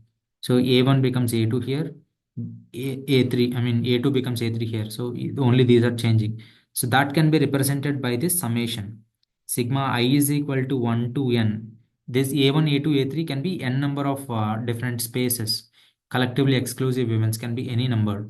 So starting from A to n. So if there are n, it becomes sigma I is equal to 1, probability of B by AI into probability of AI. And we all know probability of AI given B is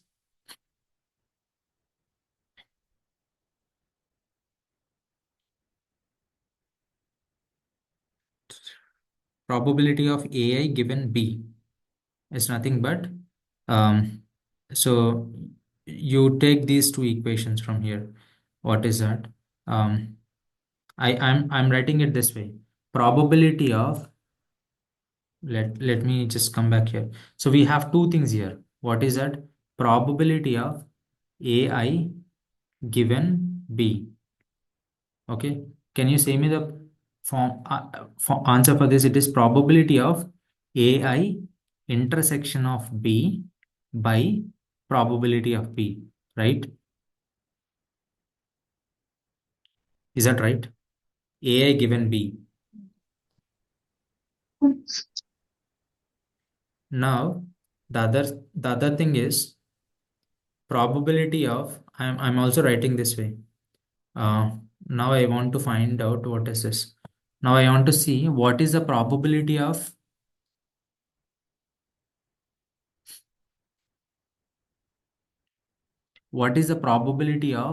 B given AI.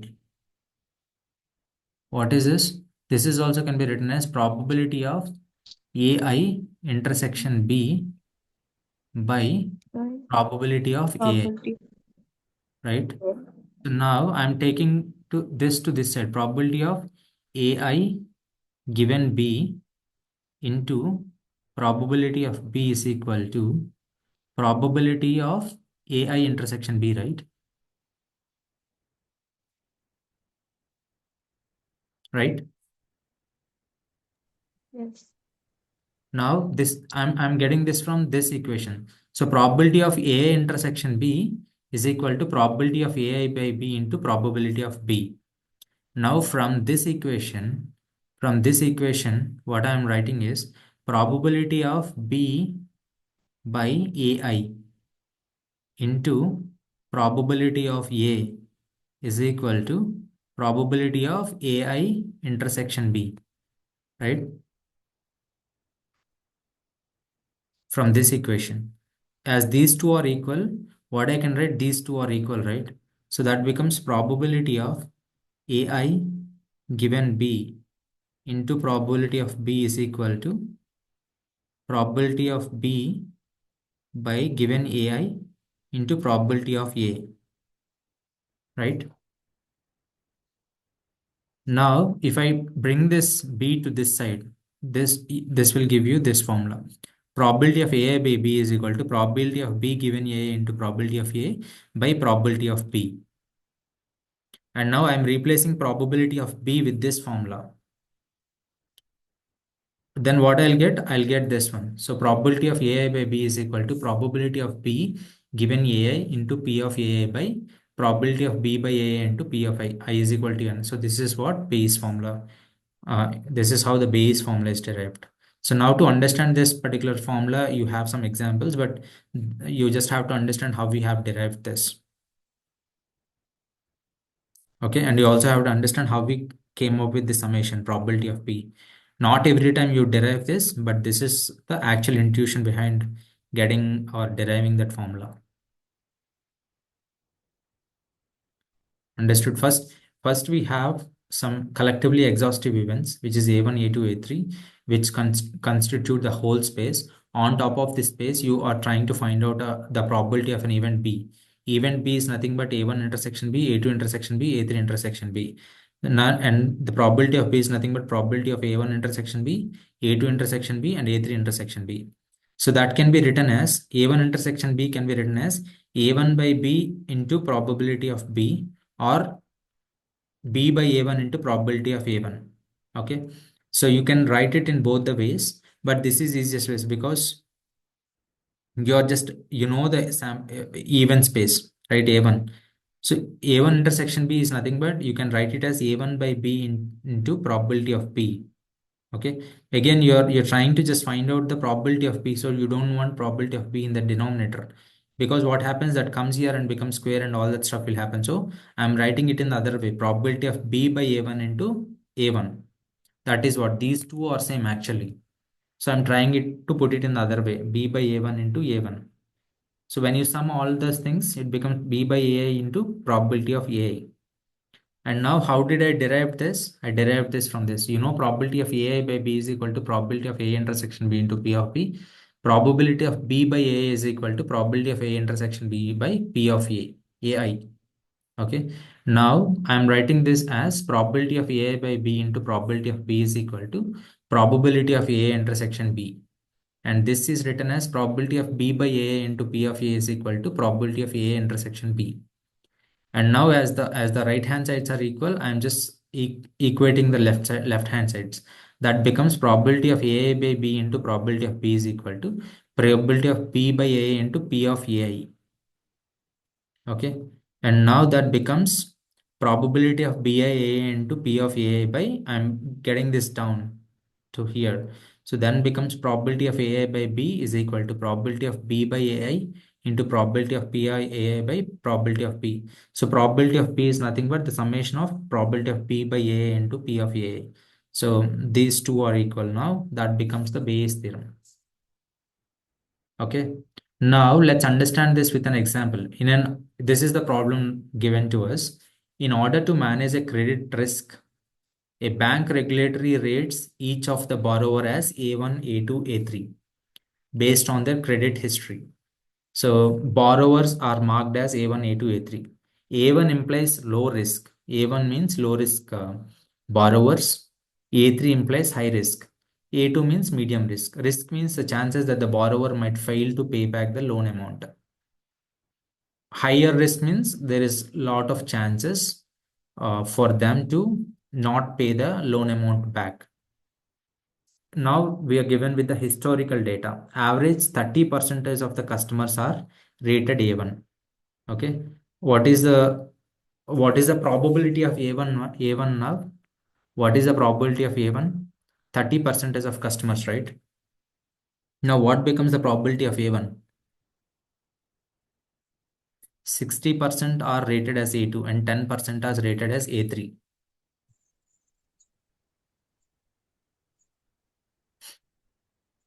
What is the probability of A1 here?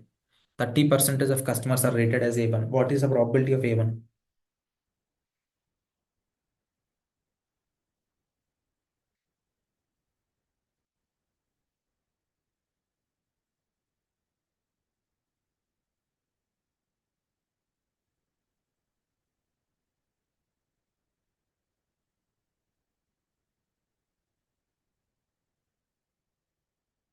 What is the probability of A1?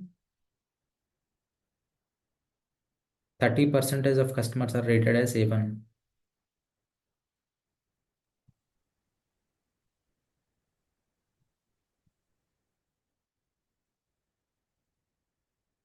Yeah, it is 30 by 100, which is 0.03, right? 0.3, right? 30 by 100, yeah, 0.3, sorry. It is 0.3. 30 by 100, that becomes 0.3. What is the probability of A2? 16. Probability of 0. A2 is 0.6. Probability of A3 is 0.1. 0.1. Okay, so these are the probabilities A1, A2, A3. Now, it was found that 1% of customers who are rated A1, 10% of customers who are rated A2, 18% of customers who are rated A3 eventually became defaulters. Okay, so 1% of A1, 10% of A2, 18% of A3. So now, will you be able to visualize this? So this is the whole data set you have.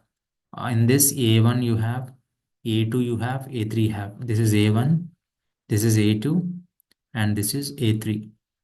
Now you got defaulters. So this is defaulters.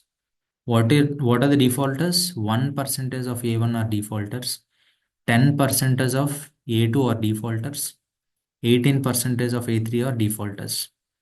Okay. If you randomly pick a customer from the defaulter pool, what is the probability that they are receiving A1 rating? Okay. If you pick one customer from this defaulters list, what is the probability of that customer becoming A1? Okay. Now just visualize this with this formula. What is event B? B is defaulter, right? And what we are trying to find out? We are trying to find out A1. Probability of A1 given that the picked customer is from the defaulters pool. If you randomly pick a customer from the defaulter pool, what is the probability that they had received an A1 rating? You already picked a customer. This event already happened. You picked a customer from the defaulters pool. So now your sample space becomes probability of B. right? Is that right?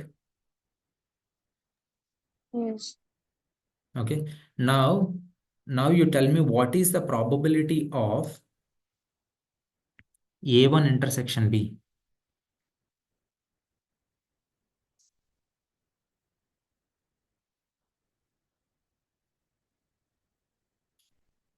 This is A1 intersection B, right?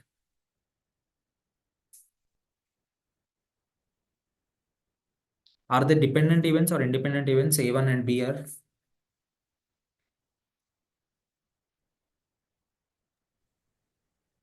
Independent. dependent events. Okay. So now what does that actually becomes?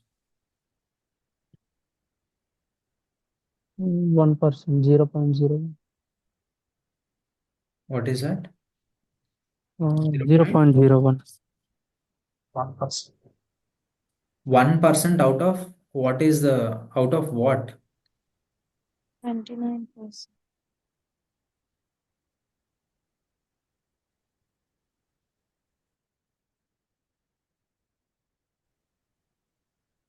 Probability of A1 intersection B.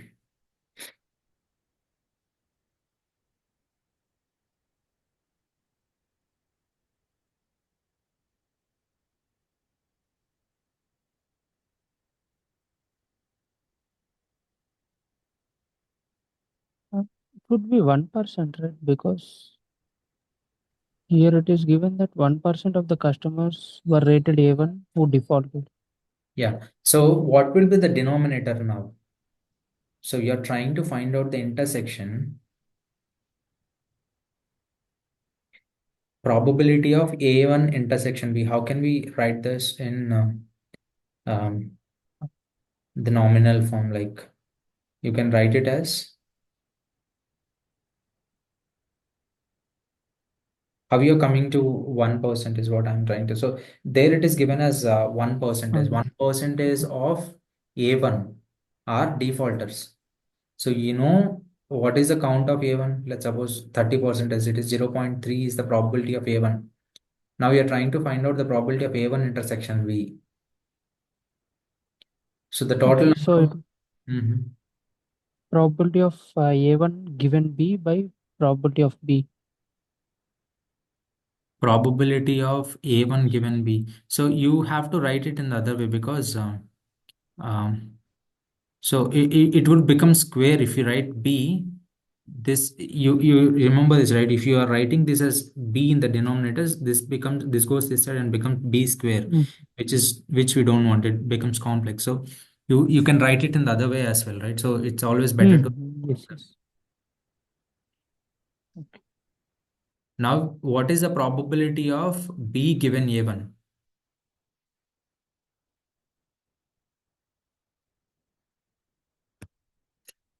You know probability of A1 already. Now you have to find out what is the probability of B given A1.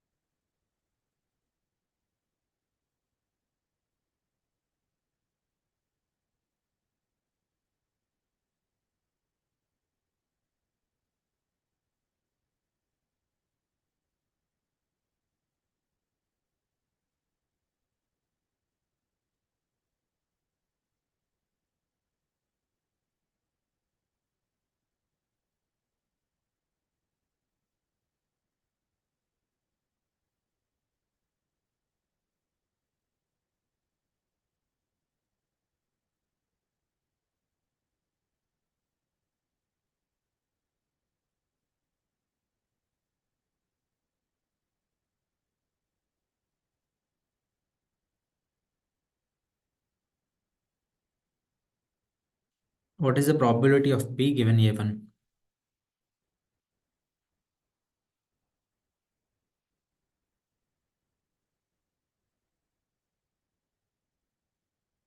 What probability of B given A1? What would be your sample space now? 30%. Default is full. Yeah. 30% would be your this one. So now what becomes probability of B by A1?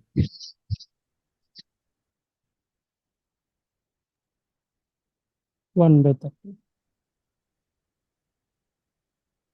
What is that? 1 by 30.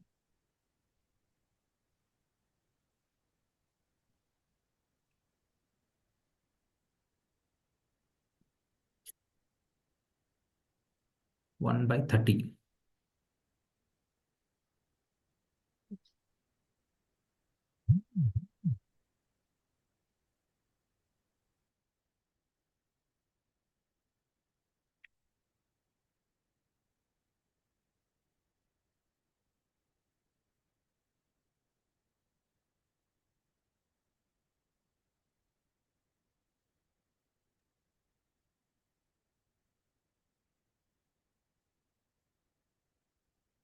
One by 70.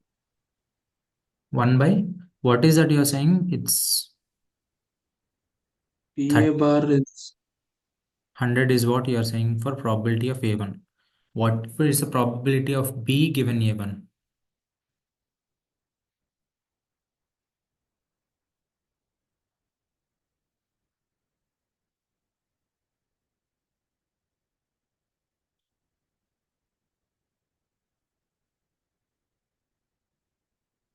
Out of this 30, let's suppose the probability of this is 30. In this you have 1, right? 1 out of 30 is the probability of, I mean, your when you say probability of B by A1, your sample space becomes this A1. Out of this A1, you have 1%, right? You have 1% out of this 100% of A1. So 1% out of 0.3. So 1 by 100 by 30 by 100, which becomes 1 by 30, right? I- You understood this, right? Probability of B given A1 would be, I mean, probability of A1 intersection B is nothing but, this can be written as probability of B given A1 into probability of A1. So you know the probability of A1 is 0.3, which is 30 by 100. Now the probability of this one, B in A1 is 1 by 100 by 30 by 100, right? So 1% out of this 100% um, is probability of A1 intersection B, and now by probability of A1, which would become 30 by 100. So 30 and 30 will cancel, which becomes 0.01. That is probability of A1 intersection B.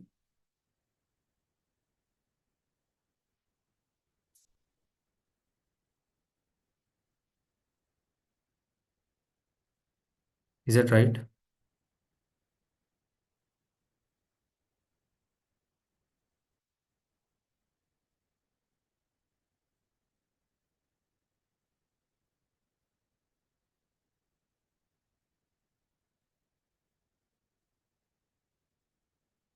Did you understand? Are you understand? Or else you can put it this way. So probability of, what do you want to, A1, B is defaulter. Probability of A1 given defaulter is equal to uh,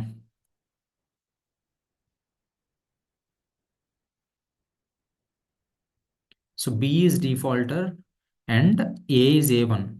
And you all know probability of A1s, right? You all know probability of A1, A2, A3. That is clear. Probability of A1 is known. Probability of A2 is known. And probability of A3 is known. Now we want to find out probability of defaulter given A1, right? That is what you are going to apply in this formula. Probability of defaulter given A2. Probability of defaulter given A3. Probability of defaulter given A2. Probability of defaulter given A3. So these are the values that you have to calculate, because you know these values. Now only thing that you want to know is these values, right? you know, you want to know defaulter A1, defaulter A2, defaulter A3. As you are trying for A1, I becomes 1. So this becomes I equal to 1 to n. So this becomes defaulter of A1, defaulter of A2, defaulter of A3. Now you have to find out, given A1, what is the probability of defaulter? So now your sample space becomes A1, right? This is A1 and this is A2, this is A3, A1, A2 and A3. Now you have this defaulters list on top of it. Now you have to find out what is the probability of A1, what is the probability of defaulter given A1. What is this probability of defaulter given A1? So you know 1% of customers who are rated A1 are defaulters. So this is 1% of A1. So then that becomes simply it's as simple as that, like 1% of A1 means probability of default given A1. So the defaulters in this A1 would be 1 by 100. As earlier Ashwin told, like 1 by 100 would be 0.01. So the other way is 1 by 30 by into 30 by 100. That also becomes 0.01. So 1% of A1, that becomes 0.01. And now what is 10% of customers who are rated A2? So 10% of customers in this A2 are probability of defaulters at A2. You already picked A2. In that, how many are the defaulters? 10%. That becomes 10 by 100, which becomes 0.1. And 18% of the customers who are A3. So 18% means 0.18. Now, if you want to find out probability of A1 given defaulter is equal to, you just have to apply this formula. That is equal to probability of B by A1. B is defaulter by A1 into probability of A1 by sum of all these things. Probability of defaulter by A1 into probability of A1 plus probability of defaulter by A2 into probability of A2 plus probability of defaulter by A3 into probability of A3. You just have to apply all that stuff. That is equal to probability of defaulter by A1 is equal to 0.01 into probability of A1 is, what is the probability of A1? 0.03, right? 0.03 by, you just have to multiply this 0.01 with 0.3, 0.3. 0.6, this is 0.6, and this is third one is 0.1. So multiply this with this, this with this, this with this. That comes in the denominator. So the total value will become the probability of A1 becoming the defaulter. So whenever you have to, you will simply know when to apply the Bayes theorem. When you have this collectively exclusive events where the total events forms a sample space. On top of that, you are finding something which is an intersection, which has an intersection with all the events. Such cases, you have to apply the Bayes theorem to get this conditional probability of B given A1. Okay. So I think we have this thing here. So we got everything. This is what we have got. This have got, and this is what we have calculated. The total probability is always 1 because for collectively exhaustive events, sum of all the probabilities of all the events should be equal to sample space, which will be equal where the probability will be equal to 1. And now on the top, what we have got 0.01 into 0.3. So that becomes 0.03. On numerator, we got the right value. On the denominator also, you will get this value when you do that sum and all that stuff. So that becomes this, the probability becomes this. If you want to convert this to percentage, it becomes 3.7. Okay. So we have few terminologies in this Bayes theorem. The one is, we call these parts as conditional probabilities. Okay. These as prior probabilities, these as posterior probabilities. So that is what it is written here. So probabilities of A1, A2, A3 becomes prior probabilities. Probability, what you're trying to find out will become posterior probability. And the ones which you have is conditional probabilities. So this is conditional probability, this is prior probability, this is posterior probability. You will always try to find out the posterior probability using Bayes theorem. So the Bayes theorem is derived. We all started here by understanding the conditional probability, and we have seen few examples, and then we have seen what are dependent events and what are independent events. If there are dependent events, this is the intersection formula. That is what we are trying to apply there. And if they are independent, this becomes the formula. So it's just the multiplication of the individual probabilities. And then we have seen mutually exclusive events, collectively exhaustive events, and then we derived this Bayes formula, and we have solved a problem using Bayes theorem. Okay. And you also have seen what is posterior probability, what is conditional probability, and what is prior probability. Those are called as terminologies. So what we have done, we have calculated prior probabilities, we have calculated conditional probability, and we found out the posterior probability. That is what we have done using Bayes theorem. And the next thing is null hypothesis, alternative hypothesis, and understanding the p-value. So that is what you have to do. That's what we want to understand now. So let's take an example, and using that, let's understand this. So you're doing an experiment. You have two drugs. Okay, I have drug A and I have drug B. Now I'm trying to see which drug is good and which drug is working, and if there is any difference between these two drugs or not. Okay, and now I applied this to a set of patients. Now I found out that I applied this on 1,000 group of 1,000 patients. Okay, on a group of 1,000 patients, I applied this drug A. On a group of 1,000 patients, I have applied drug B. Okay, now I found out that out of 1,960 people got recovered, and 40 people haven't got recovered, or haven't got cured. And when I applied drug B on 1,000 patients, I found out that 40 got cured, 960%, 960 patients haven't got recovered, or haven't got cured. Now with this data, this is cured, this is cured, this is not cured, this is cured, this is not cured. Now with this data, can you say which drug is working good?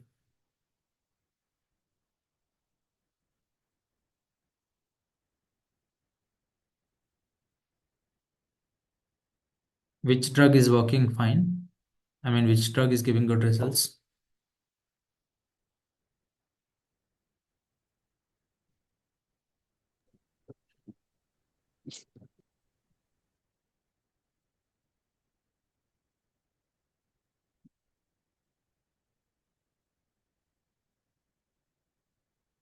Hello.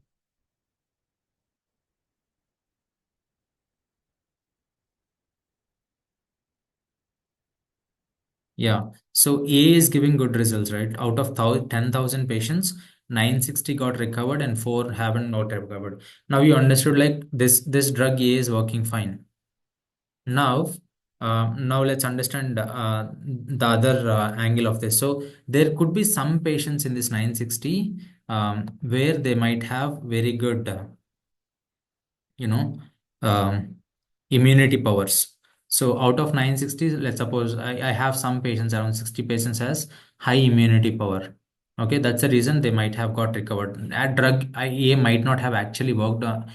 Doesn't need for them. They, even if you don't give drug A, they will automatically get recovered because of their immunity system.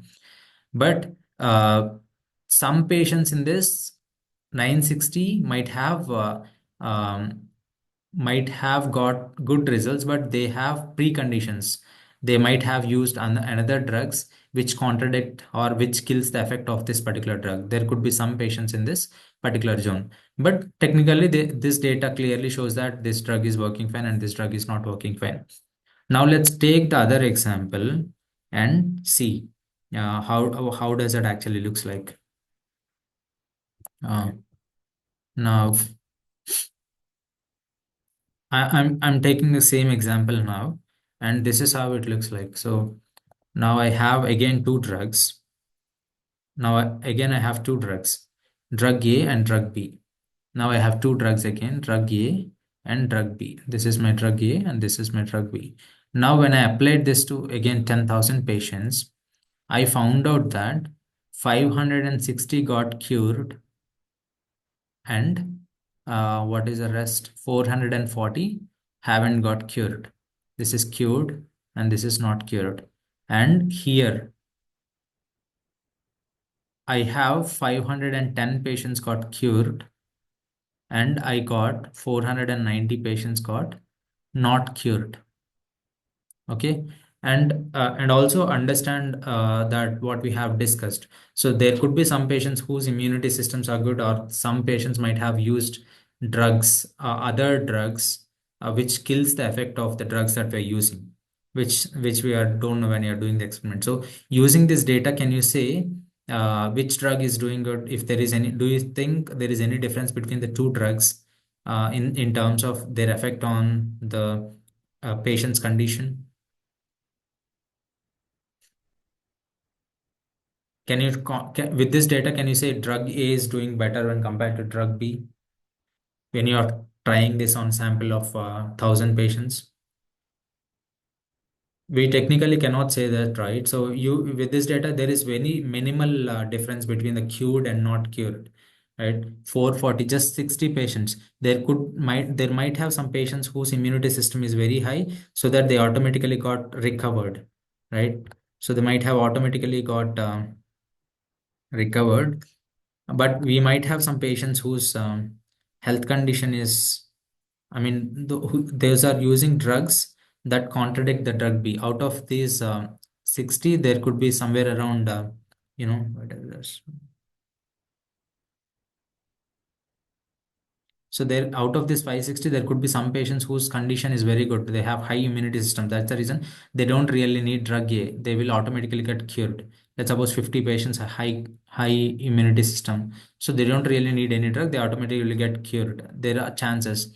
So out of this 490 students, 490 patients, we might have 50 patients who are using other drugs which contradict the effect of this particular drug.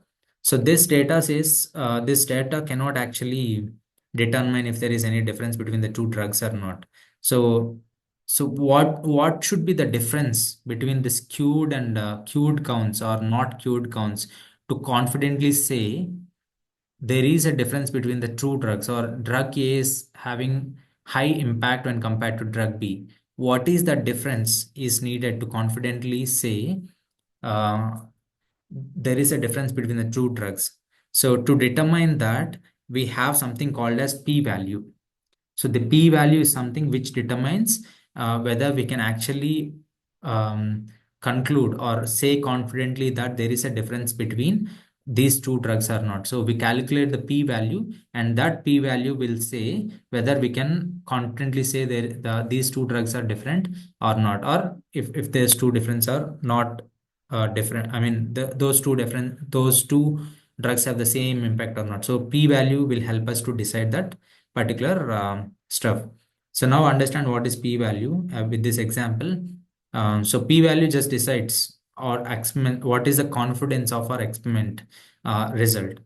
So before going to p-value, we have to understand null hypothesis. So initially we made some assumption that there is no effect or no difference. Whenever you say there is no difference or no effect, that is called null hypothesis. Initially we go with an assumption that there is no difference between these two drugs. Okay, where every time stays, we go with null hypothesis first. So we made an assumption which we call it as null hypothesis. What null hypothesis says? It says no effect or no difference. That is what null hypothesis says. When there is no effect or no difference, um, it assumes that what null hypothesis is a statement that there is no effect or no difference. In this case, we make an assumption that there is no difference between drug A and drug B. With that assumption, we will start the experiments. Okay, so we call that initial assumption as null hypothesis. It assumes that any observed differences are due to random chances and not due to the factors you are testing. So these differences, are because of random chances, because of different conditions, not actually because of testing. Look at this. A company claims a new drug does not affect blood pressure. Okay. The null hypothesis is a drug has no effect on the blood pressure. So these are two parameters, drug and blood pressure. Initial null hypothesis is we say the new drug has no impact on the blood pressure. That is what null hypothesis is. What is alternative hypothesis, which is opposite to null hypothesis? It says there is an impact of new drug on the blood pressure. The drug does not affect blood pressure. In the same scenario, the alternate hypothesis would be the drug does affect blood pressure. Here, the drug has no effect on the blood pressure, which is opposite. Alternative hypothesis is just opposite to null hypothesis. Null hypothesis says no effect or no difference. Alternative hypothesis is just the opposite to null hypothesis. When it say drug has no impact on the blood pressure, alternative hypothesis says it has impact on the blood pressure. That is what alternative hypothesis is. Alternative hypothesis is the opposite to null hypothesis. Okay, it suggests there is an effect or difference. No effect or no difference is null hypothesis. Effect or difference is the alternative hypothesis. So these two are opposite. So initially when we conduct any experiment, we go with null hypothesis, and based on the p-value we can confidently reject or accept null hypothesis. Okay, the p-value helps you determine the strength of the evidence against the null hypothesis. So we are trying to, based on the p-value, p-value helps you to determine the strength of the evidence. The test that you are collecting, that is your evidence against the null hypothesis. If you tell the probability of getting the observed results, if the null hypothesis is true, the probability of getting the observed results. So what does it say is, let's say if the p-value is less than, if the p-value is less than 5%, that means if you're trying to do an experiment on 100 persons, if the drug has no effect on blood pressure. So if that drug, out of 100 patients that you are testing, this drug hasn't shown any impact on blood pressure in 95% of patients, but it is showing effect on 5% of patients. If that is the case, if this probability is less than 5%, then you say reject the null hypothesis. Okay, reject the null hypothesis means you're accepting the alternative hypothesis. Rejecting null hypothesis is nothing but accepting the alternative hypothesis. That means like you can say it has some effect on the blood pressure. Okay, when p-value is greater than 0.05, you will say fail to reject the null hypothesis. So what is your intention? You are preparing the drug for blood pressure. Okay, but initial hypothesis is you will go with that drug has no effect on the blood pressure. You are trying to create a drug which will reduce the blood pressure in the patients, but initial assumption is that the drug has no impact on it's not showing any impact on the blood pressure. Then you conduct a test and you say 95% of the people's blood pressure got reduced or something, but it has no impact on 5%. So if such an experiment has happened, so if that probability is less than 0.5%, then you will say rejecting the null hypothesis. You will reject the null hypothesis and accept the alternative hypothesis. So you say the drug has impact on the blood pressure of the patients. That is alternative hypothesis. If it is more than 5%, if there are 6% of if out of 100 patients, if 6 patients have no impact on their blood pressures, then you will fail to reject the null hypothesis. So you fail to reject this assumption. That means like the drug has no effect on the blood pressure, and you are always free to choose this value, the percentage. Now you are choosing that as 5%, right? Based on different scenarios, you can also always choose this percentage. If it is a if it is a critical drug, if that drug even causes the death to a person, and it is you need to make sure the p-value is very low. I mean, the probability of the experiment fail should be very low. It should be less than 1% or something. If it is the other case, if that experiment is not so important, okay, then you can choose higher p-values. However, the threshold 0.05 can vary based on the field of study or the context of the experiment. In some fields, the more stringent p-value of 0.01 might be used.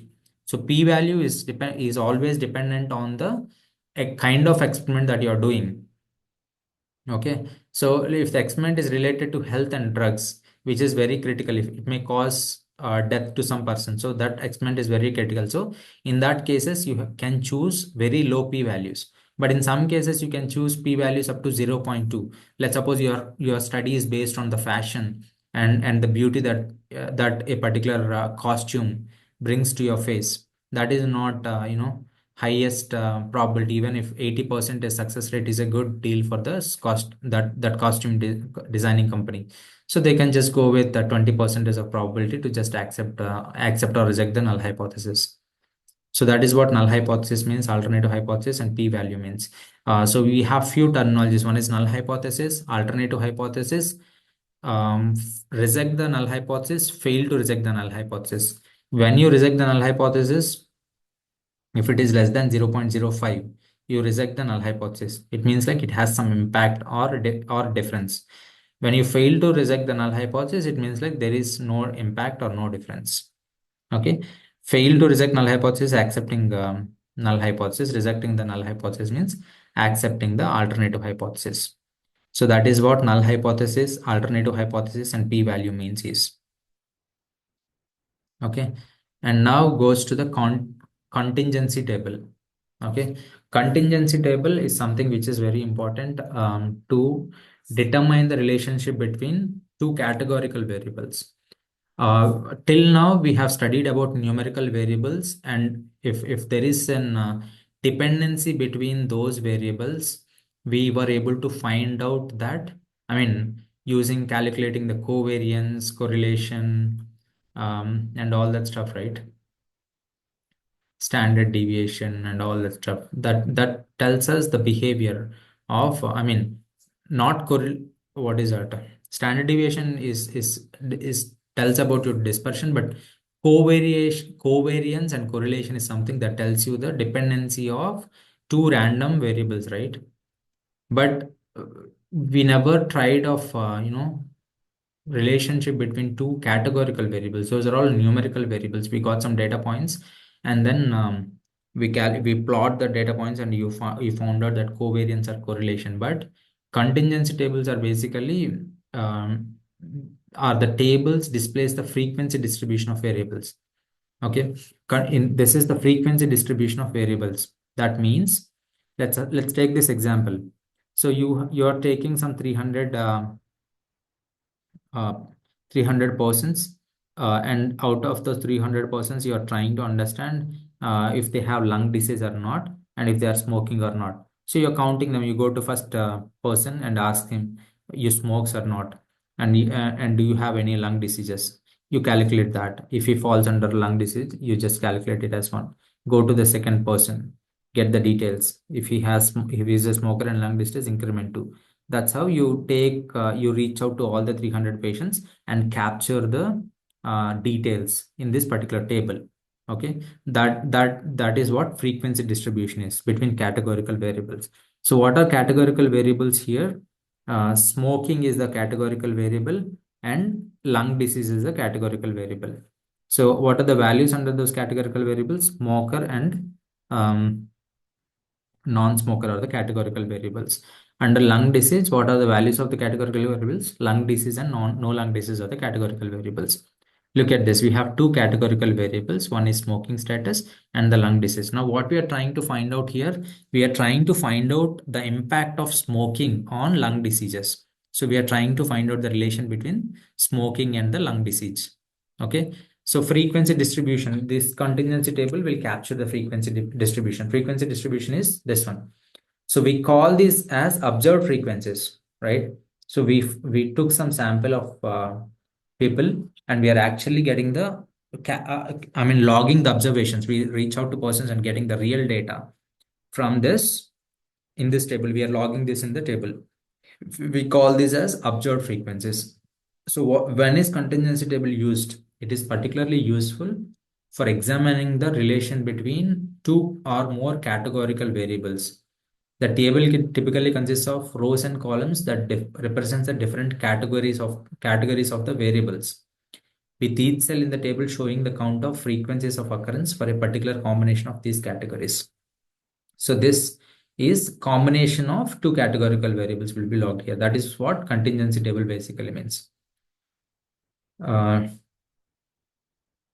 So now once this contingency table is created with observed frequencies, you can find out the relation between these two random variables using some tests called as chi-square tests. Okay, so contingency table in short is a table which captures the frequency distributions of variables. It is basically used to compare the categorical variables, or if there is any difference between the categorical variables or not, is what that can be found out using these contingency tables. So in this, we have two things. One is observed frequencies and the other one is expected frequencies. Observed frequencies is nothing but you pick some real humans and then go to each one and ask them about their smoking status and their lung disease status and capture the counts here in this table. Okay, once the observed frequencies are calculated, you can find out the relation between these two categorical variables using some tests like chi-square test. Okay, chi-square test is one of the famous categorical variable dependency test. So before understanding this chi-square test, we have to understand what is degree of freedom. So what is degree of freedom? Degree of freedom is nothing but number of independent variables or quantities can vary in a statistical calculation. So number of independent variables that can vary is what that actually means is. So let's suppose, let me take this example to understand the degree of freedom. I have total as 30. Okay, I have x plus y plus 10. Okay, now I have one fixed variable here. I have something fixed here. Now, what can x and y? Y can vary any number of times, right? Let's suppose, how to say this? If I fixed one variable, these x and y's can change, right? So x can be something like 10 and 10 or 9 and 11. X and y can actually vary if we are fixing one variable, or else if you can take it this way. So for me, the total has to be this one, pointer options horizon. So again, I can explain it this way: x plus y plus z is equal to 30 is there. If I have taken x as 10, y as 10, there is no freedom for this z. It always has to be 10, right? There is only freedom for x and y. Once x and y are decided, z cannot change. It has to be fixed, right? Let's suppose if I have taken x as 9, y as 13, is there any can z be anything? Z cannot be anything, right? It just has to be what is that, 8, right? Just z has to be 8. It doesn't have any freedom. So the freedom is only with x and y. So in this case, I can say the degree of freedom is 2, because once these two variable values are decided, z cannot be varied. Okay, that is what degree of freedom actually means. So what is the freedom of the variable to pick any value is what that degree of freedom decides. Okay, now if you go back to this particular table, for the contingency table, let's calculate how do let's see what is the degree of freedom here. Okay, so you have this table and you have the totals like this. What is the degree of this freedom? You know the totals of all these, and you have these categorical variables now.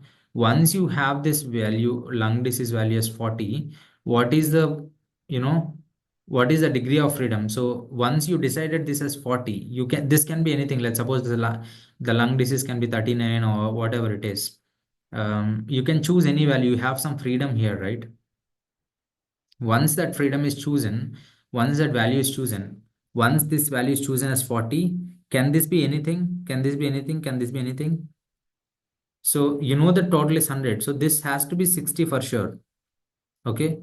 And you know this value is 60. So this value for sure has to be 20. And As this value is decided at 60, this has to be 180 again. So the freedom is only with 40. So the degree of freedom in this case is 1. Okay. Let's suppose I have these things. X, Y, Z totals. A, B, C total. So can you tell me what is the degree of freedom in this case?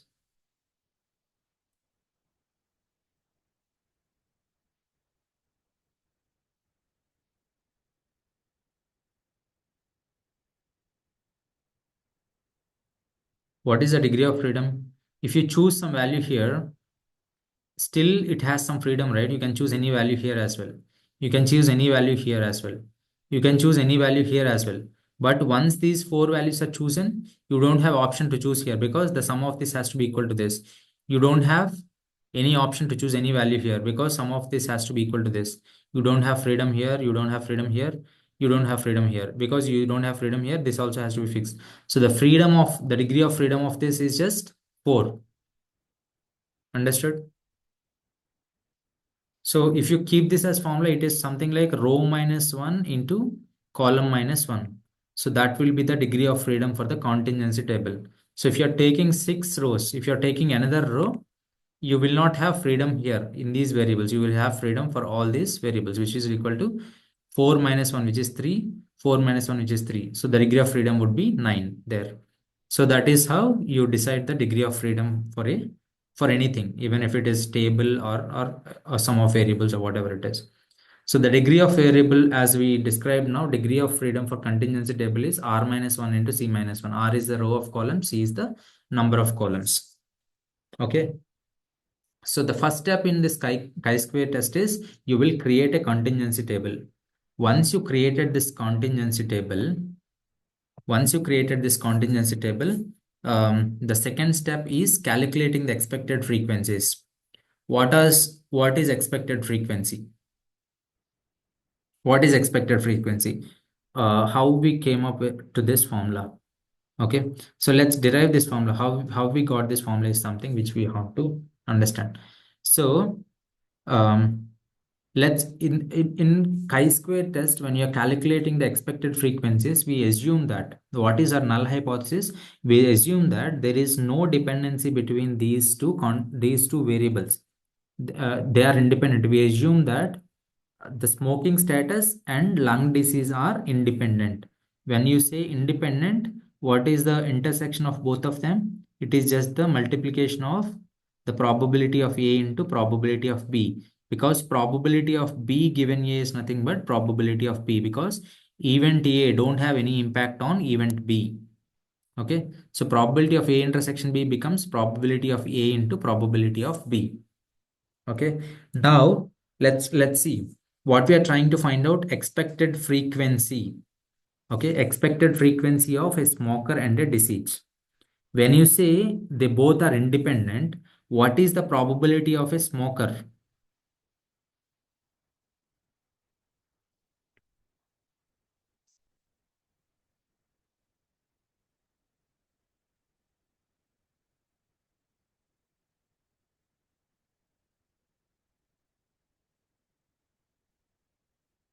So you have to find out probability of a smoker and probability of having a lung disease. That is probability of smoker integrated with probability of lung disease. As they are independent, you will have to find out probability of the smoker into probability of lung disease. Probability of smoker is nothing but 40 by 100, right? What is that? Probability of smoker intersection of disease, lung disease. So that is what you have to find out, right? How many patients are smokers and disease and having the lung disease. So that becomes probability of smoker into probability of lung disease, as they are independent events, right? Probability of smoker is nothing but 100 by 200, right? Into probability of 100 by 200 is nothing but the total of smokers will be coming here and total of the disease will be coming here. So total number of people who has lung disease is 50 by 200. So 50 patients out of 200 has lung disease, correct? As they are independent events. Are you getting this?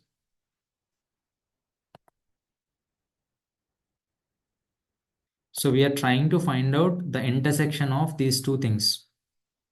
So we are trying to find out the probability of being a smoker and disease. But we made an assumption that the initial null hypothesis is always no impact or no effect, no difference. So the null hypothesis here is smoking and lung disease are independent is our null hypothesis. Now that is our null hypothesis. Based on our null hypothesis, we are calculating the probability of smoke intersection disease. As they are independent, that will be the multiplication of both of them, probability of smokers into probability of disease.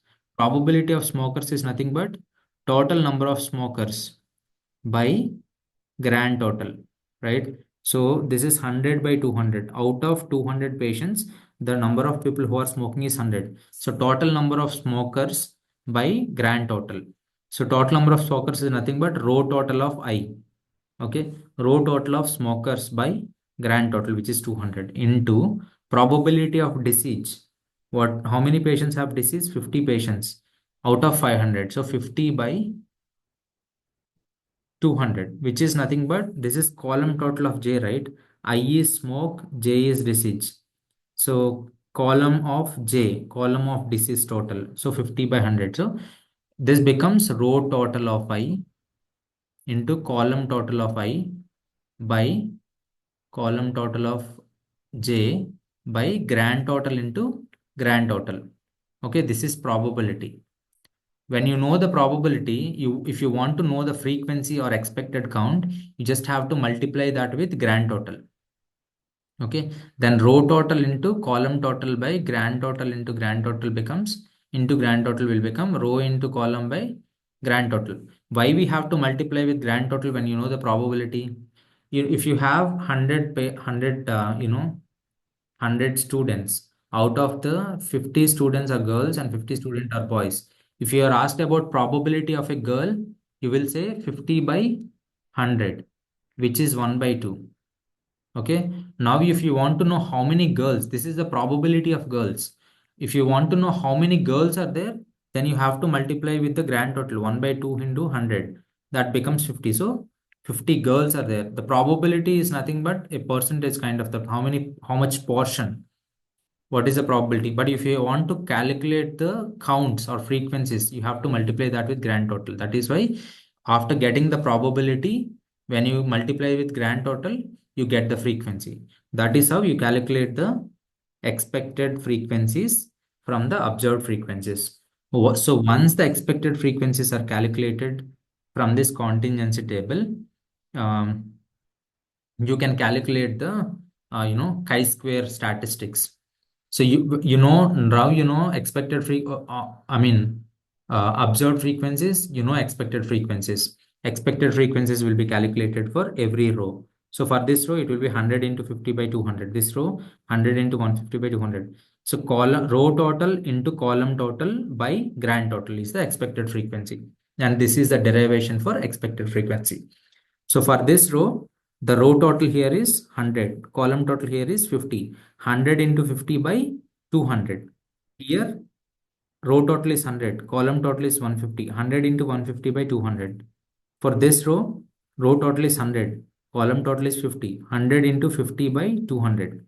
For this row total is 100, column total is 150. 100 into 150 by 200. That is how you calculate the expected frequencies for all these observed frequencies. You will see an example later in the slide. But once you calculated everything, you apply this formula. Then you will get the chi-square result. Okay, and you also have calculated the degree of freedom for that particular contingency table, which is row minus 1 into row minus 1 into column minus 1. Once you have this chi-square value, you will have this table. Okay, you will have this chi-square distribution table. So the chi-square distribution will be different for different degrees of freedom. K here is the degree of freedom. If k is equal to 1, this is the distribution of chi-square. So chi-square has different distributions for different for different degrees of freedom, and this is the chi-square distribution table. Now the whole point for you is to find out the p-value. Based on the p-value, you can reject the null hypothesis or fail to reject the null hypothesis. You can decide whether you can fail to uh, fail to accept the null hypothesis. Now if you got the chi-square value as let's suppose if you got the chi-square value, you can take it as this way. If you have degree of freedom as 1, let's suppose if you know the degree of freedom of your contingency table, let's suppose if that is 1, and then if you decided to have p value as, if you decided to have p value as 0.05, so this is degree of freedom is 1, and if you decided to have the p value as 0.05, the corresponding chi-square value is 3.841. Okay, that means you will, if p is less than 0.05, what happens? You fail to reject the null hypothesis, right? You accept. If p is less than 0.05, what does that mean? Reject the null hypothesis. If p is less than 0.05, you reject the null hypothesis. If it is greater than 0.05, you fail to reject the null hypothesis. So the corresponding chi-square value for 0.05 can be obtained from this distribution table. So if you have degree of freedom as 1 and p value is 0.05, the chi-square value, the corresponding chi-square value is 3.841. Okay, if you have degree of freedom as 5, and if you decided p value as 0.01, then chi-square value has to be 15.05. And if your p value is less than or equal to 0.05, you reject null hypothesis. Reject null hypothesis. So when you say chi-square less than or equal to, for 1 degree of freedom, it is 3.841. Okay. If chi-square is less than or equal to 0.841, you reject the null hypothesis. So this is how you come up with a critical value for chi-square based on the p-value and degree of freedom. Okay. And now to make a decision, if chi-square calculated is greater than chi-square critical, or if p value is less than alpha, so what happens? You are rejecting the null hypothesis. That means chi-square calculated is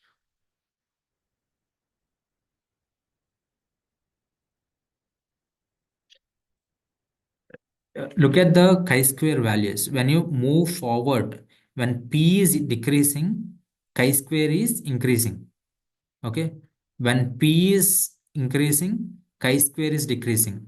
That is the reason it became reverse. When chi-square calculated is greater than chi-square critical, that means p value is less than alpha. So if you have a chi-square greater calculated is greater than this, okay, we are rejecting the null hypothesis. Okay, is that clear? P is less than 0.5. Okay, that means in this case you will reject the null hypothesis. That means this is the critical value of chi-square. But the chi-square values, when p is actually decreasing, chi-square value is increasing, right?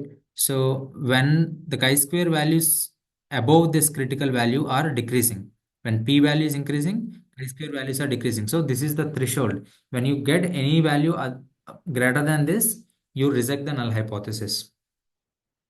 These just like you can just look at this.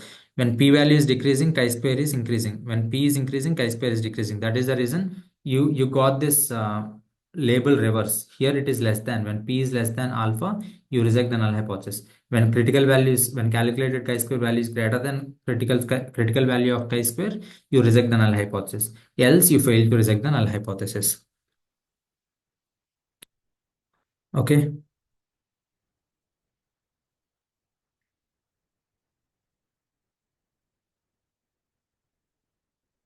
So that is how you decide. That is the mapping. This chi-square distribution is the mapping between distribution table is the mapping between p-value and the chi-square value. So if you go ahead and do this example, you will clearly understand this. So now the first step is to calculate the what is the degree of freedom for this table. It is row minus 1 into column minus 1. You have row 2. You have two rows and two columns. 2 minus 1 into 2 minus 1. So you have two rows, two columns. So 1 into 1. So the degree of freedom is 1. And you decided the p-value has to be 0.05. So if it is less than, if you're getting p-value anything less than this, you will reject null hypothesis. That means now you are calculating critical value. If the critical calculating chi-square value is greater than what is the corresponding chi-square value for degree of freedom 1, you can get that value from this one. So degree of freedom is 1, p is 0.05, the corresponding chi-square critical is 3.841. So if we have any chi-square value greater than 3.841, we reject null hypothesis. So how do we calculate this chi-square value? The first step for that is to calculate the expected frequencies. How do we calculate the expected frequencies?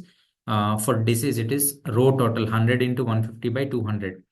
So 100 into 50 by 200, which is equal to 1 to 25. So this is 25 here. And now you're calculating for no disease. No disease, you're calculating for this. Smoke and no disease, right? So smoke total is 100, no disease total is 150. So that becomes 100 into 150 by grand total, which is 200. So that becomes 1 2 sir. This becomes 75, right? So this is 75. Now we are calculating the expected frequencies for non-smokers. So for non-smoker disease, the row total is 100. Disease row total column total is 50. So this becomes 100 into 50 by 200. So that becomes 1 to 25. So this again becomes 25. What is the grand total for this? 100 into 150 by 200. For this non-smoker, the row total is 100. The column total is 150 by 200. Again, this becomes 75. Okay, so these are the expected frequencies for this contingency table. Now we got these calculations. So now we are calculating the chi-square value. How do we calculate the chi-square value? Chi-square value is nothing but observed frequencies minus expected frequencies whole square by expected frequencies, right? That is how we calculate the chi-square value.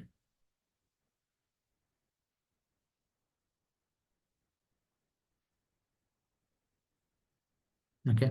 So how do we calculate chi-square? Observed frequency minus expected frequency whole square by expected frequencies. You do the summation on all the expected frequencies.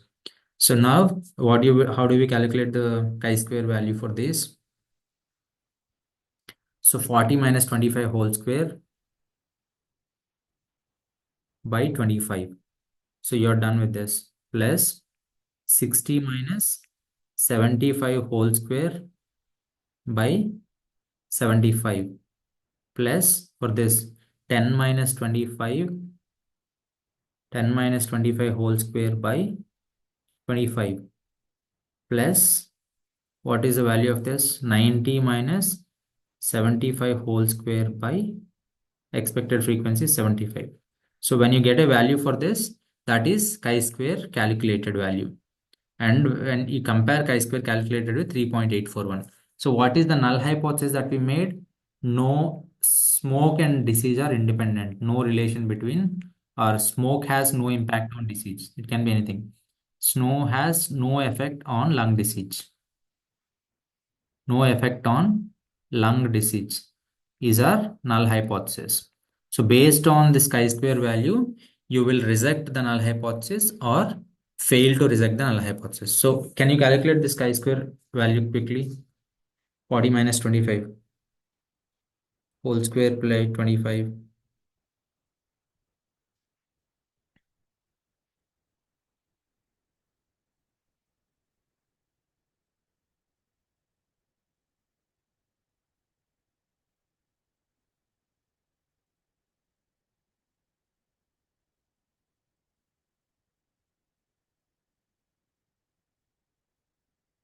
40 minus 25 whole square by 25. This is 9 plus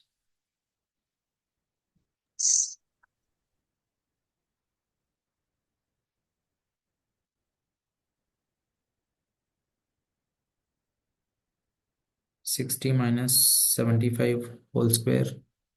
So the total is 2.253. You got it, right? Is that 2.253?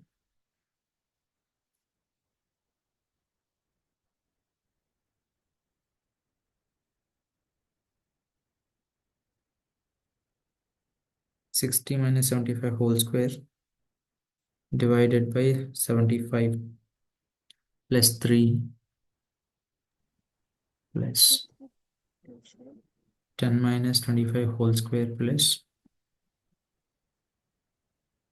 25 whole square divided by 25 is 9 plus 2.25. 90 minus 75 whole square is 3. Again, it's 24. divided by 75, which is 3. So total is somewhere around what is the 24. value of this total?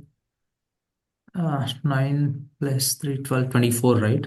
Somewhere around 25. So chi-square value is greater than 3.841. So we fail to reject we reject the null hypothesis.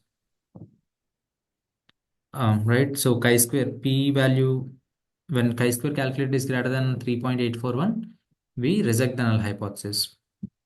Rejecting the null hypothesis means opposite to the statement. Smoking has some impact on the lung disease is our experiment result. So we reject null hypothesis. So rejecting null hypothesis means accepting alternative hypothesis. Alternative hypothesis, what it says, opposite to null hypothesis, that is smoke has impact on lung disease. Okay, that is what chi-square test is. So we understood what is null hypothesis, alternative hypothesis, p-value, and calculating chi-square, getting the chi-square critical value from the p-value. When p-value is less than 0.05 or chi-square calculated is greater than chi-square critical, we reject null hypothesis. Okay, null hypothesis means no effect. When p-value is less than 0.05, we reject the null hypothesis. When p-value is greater than 0.05, we fail to reject the null hypothesis. That is important to understand what differences will accommodate for accepting or rejecting the differences between between experimenting at two different entities on some set. Yeah, that's all.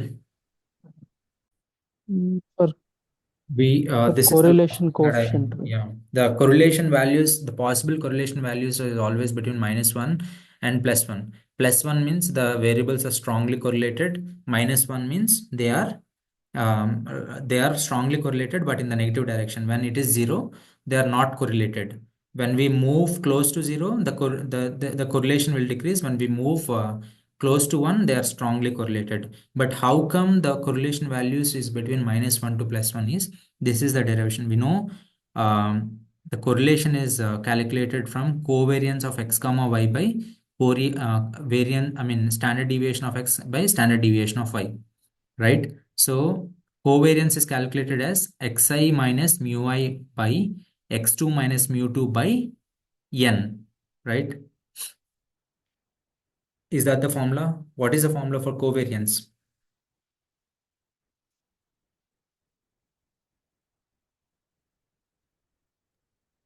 1 by n sigma xi minus x bar into yi minus y bar. We learned about calculating the covariance, right? Somewhere. This is the formula of covariance, 1 by n sigma of xi minus x bar yi minus y bar. And we also have seen calculating the variance, and we also know standard deviation, how to calculate the variance and standard deviations. So variance is calculated this way. variance of two random this is the for random variables expected probability. So this is the standard deviation 1 by root n sigma of I minus 1 into x minus 1 mu whole square.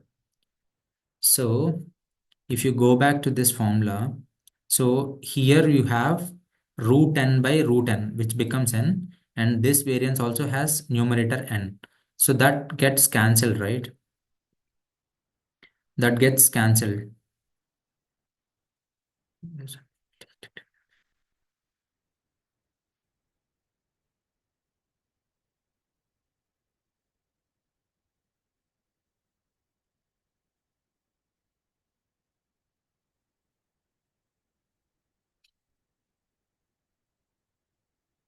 So this will have by n.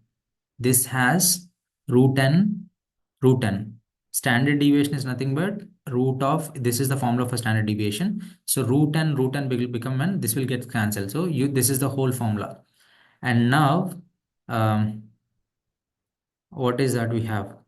So if you look at this part, xi minus mu I into xi minus mu I whole square. Okay, so root will get cancelled. So this is like modulus of zi. This is can be considered as what is the this is the vector. If you the modulus of that vector is nothing but root of a square plus b square, right? Any vector. Are you getting me? So if you consider this as vector, what is the modulus of that vector?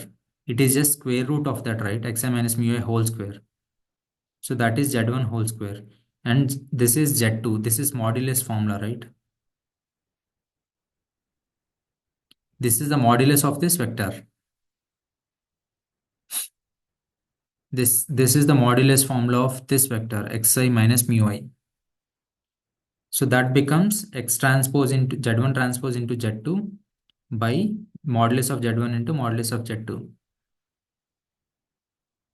Okay, so whole square, they were just writing it as transpose into in matrix form. X transpose into x is nothing but x square. So that's the reason they are writing it in this way. Square is being written as this way. So that becomes modulus. So now this becomes z1 dot z2. That becomes cos theta. Basically, it is all coming down to the correlation is all coming down to cos theta. Cos theta's values ranges from -1 to -1 less than or equal to 1. So the values of cos theta ranges between -1 to 1. So that's the reason the correlation values are also falling between -1 to 1. What happens when we, so 1 is 90 degrees, right? 0 is cos theta will be 0 at 0 degrees. So when two vectors are approaching towards each other, that means they will have high, like what is that? Cos 90 is, what is the value of cos 90? It is 0, right? 0. Cos 90 is 0. Cos 0 is 1. So that means when you look at this in terms of angles, when correlation is 0, the angle between the vectors is 90. That means the points are far from each other. That means the relation between those 2 points is high. I mean, there is less, 90 degrees means there is no relation between these 2 points. They are perpendicular to each other. When 2 points are in the same direction, then only they will have high correlation. When cos theta is equal to 0, the value will be equal to 1. So when theta is equal to 0, the two vectors are parallel to each other, then there will be high correlation between those two variables. So that is how you have to interpret cos theta. So cos theta values ranges from -1 to 1 in the negative direction and in the positive direction. Okay, so this is one of the derivations for how we get the -1 to -1 and plus values for this correlation coefficient. So we know covariance by standard deviations. Covariance formula is this. Standard deviation formula is this. You're getting by root n. right? Root and will get cancelled. Okay, so if you're converting this to another notation, x1, x2, when you're multiplying it in numerical forms, in matrix form, that becomes x1 transpose x2 by n.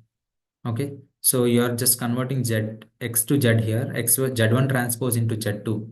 Here whole square is also written as z1 square into z. In matrix form, x square is nothing but x transpose into x. That is the only thing. So they are actually doing this stuff here. Okay, root of z1 square into z2 square into z2. So now this is equal to modulus, the distance modulus. So they're converting this to modulus now. And then z2 by modulus of z2. So that is nothing but transpose. It's again like z1 transpose into z2 modulus of, these are unit vectors. So a dot b is equal to cos theta. This is something like, cos theta is nothing but a dot b by mod b, right? So this is coming like this, a dot b by mod a into mod b. So z1 into z2 in vector notation is a1 dot a2. a1 dot a2 by mod a mod b is equal to cos theta. So the dot product of two vectors a dot b is equal to mod a mod b into cos theta. So cos theta would be dot product by their moduluses or unit vector. Dot product of two unit vectors is also cos theta. So this is coming down to there. So finally, correlation coefficient is coming down to cos theta. Cos theta value ranges from -1 to +1. So correlation values will also fall between -1 to +1. And if you want to understand intuitively, cos theta will be 1 at 0 degrees. So 0 degrees means the 2 points are parallel to each other. That means there is high correlation between those 2 points. When the angle between them is 90 degrees, they are perpendicular to each other, and the correlation coefficient is 0. That means there is less relation between those 2 points. That is why the correlation coefficient is standardized by the standard deviations, such that their value is coming between -1 to +1. Standardization is nothing but you are just standardizing the values to some boundaries. That's where it comes down to finally.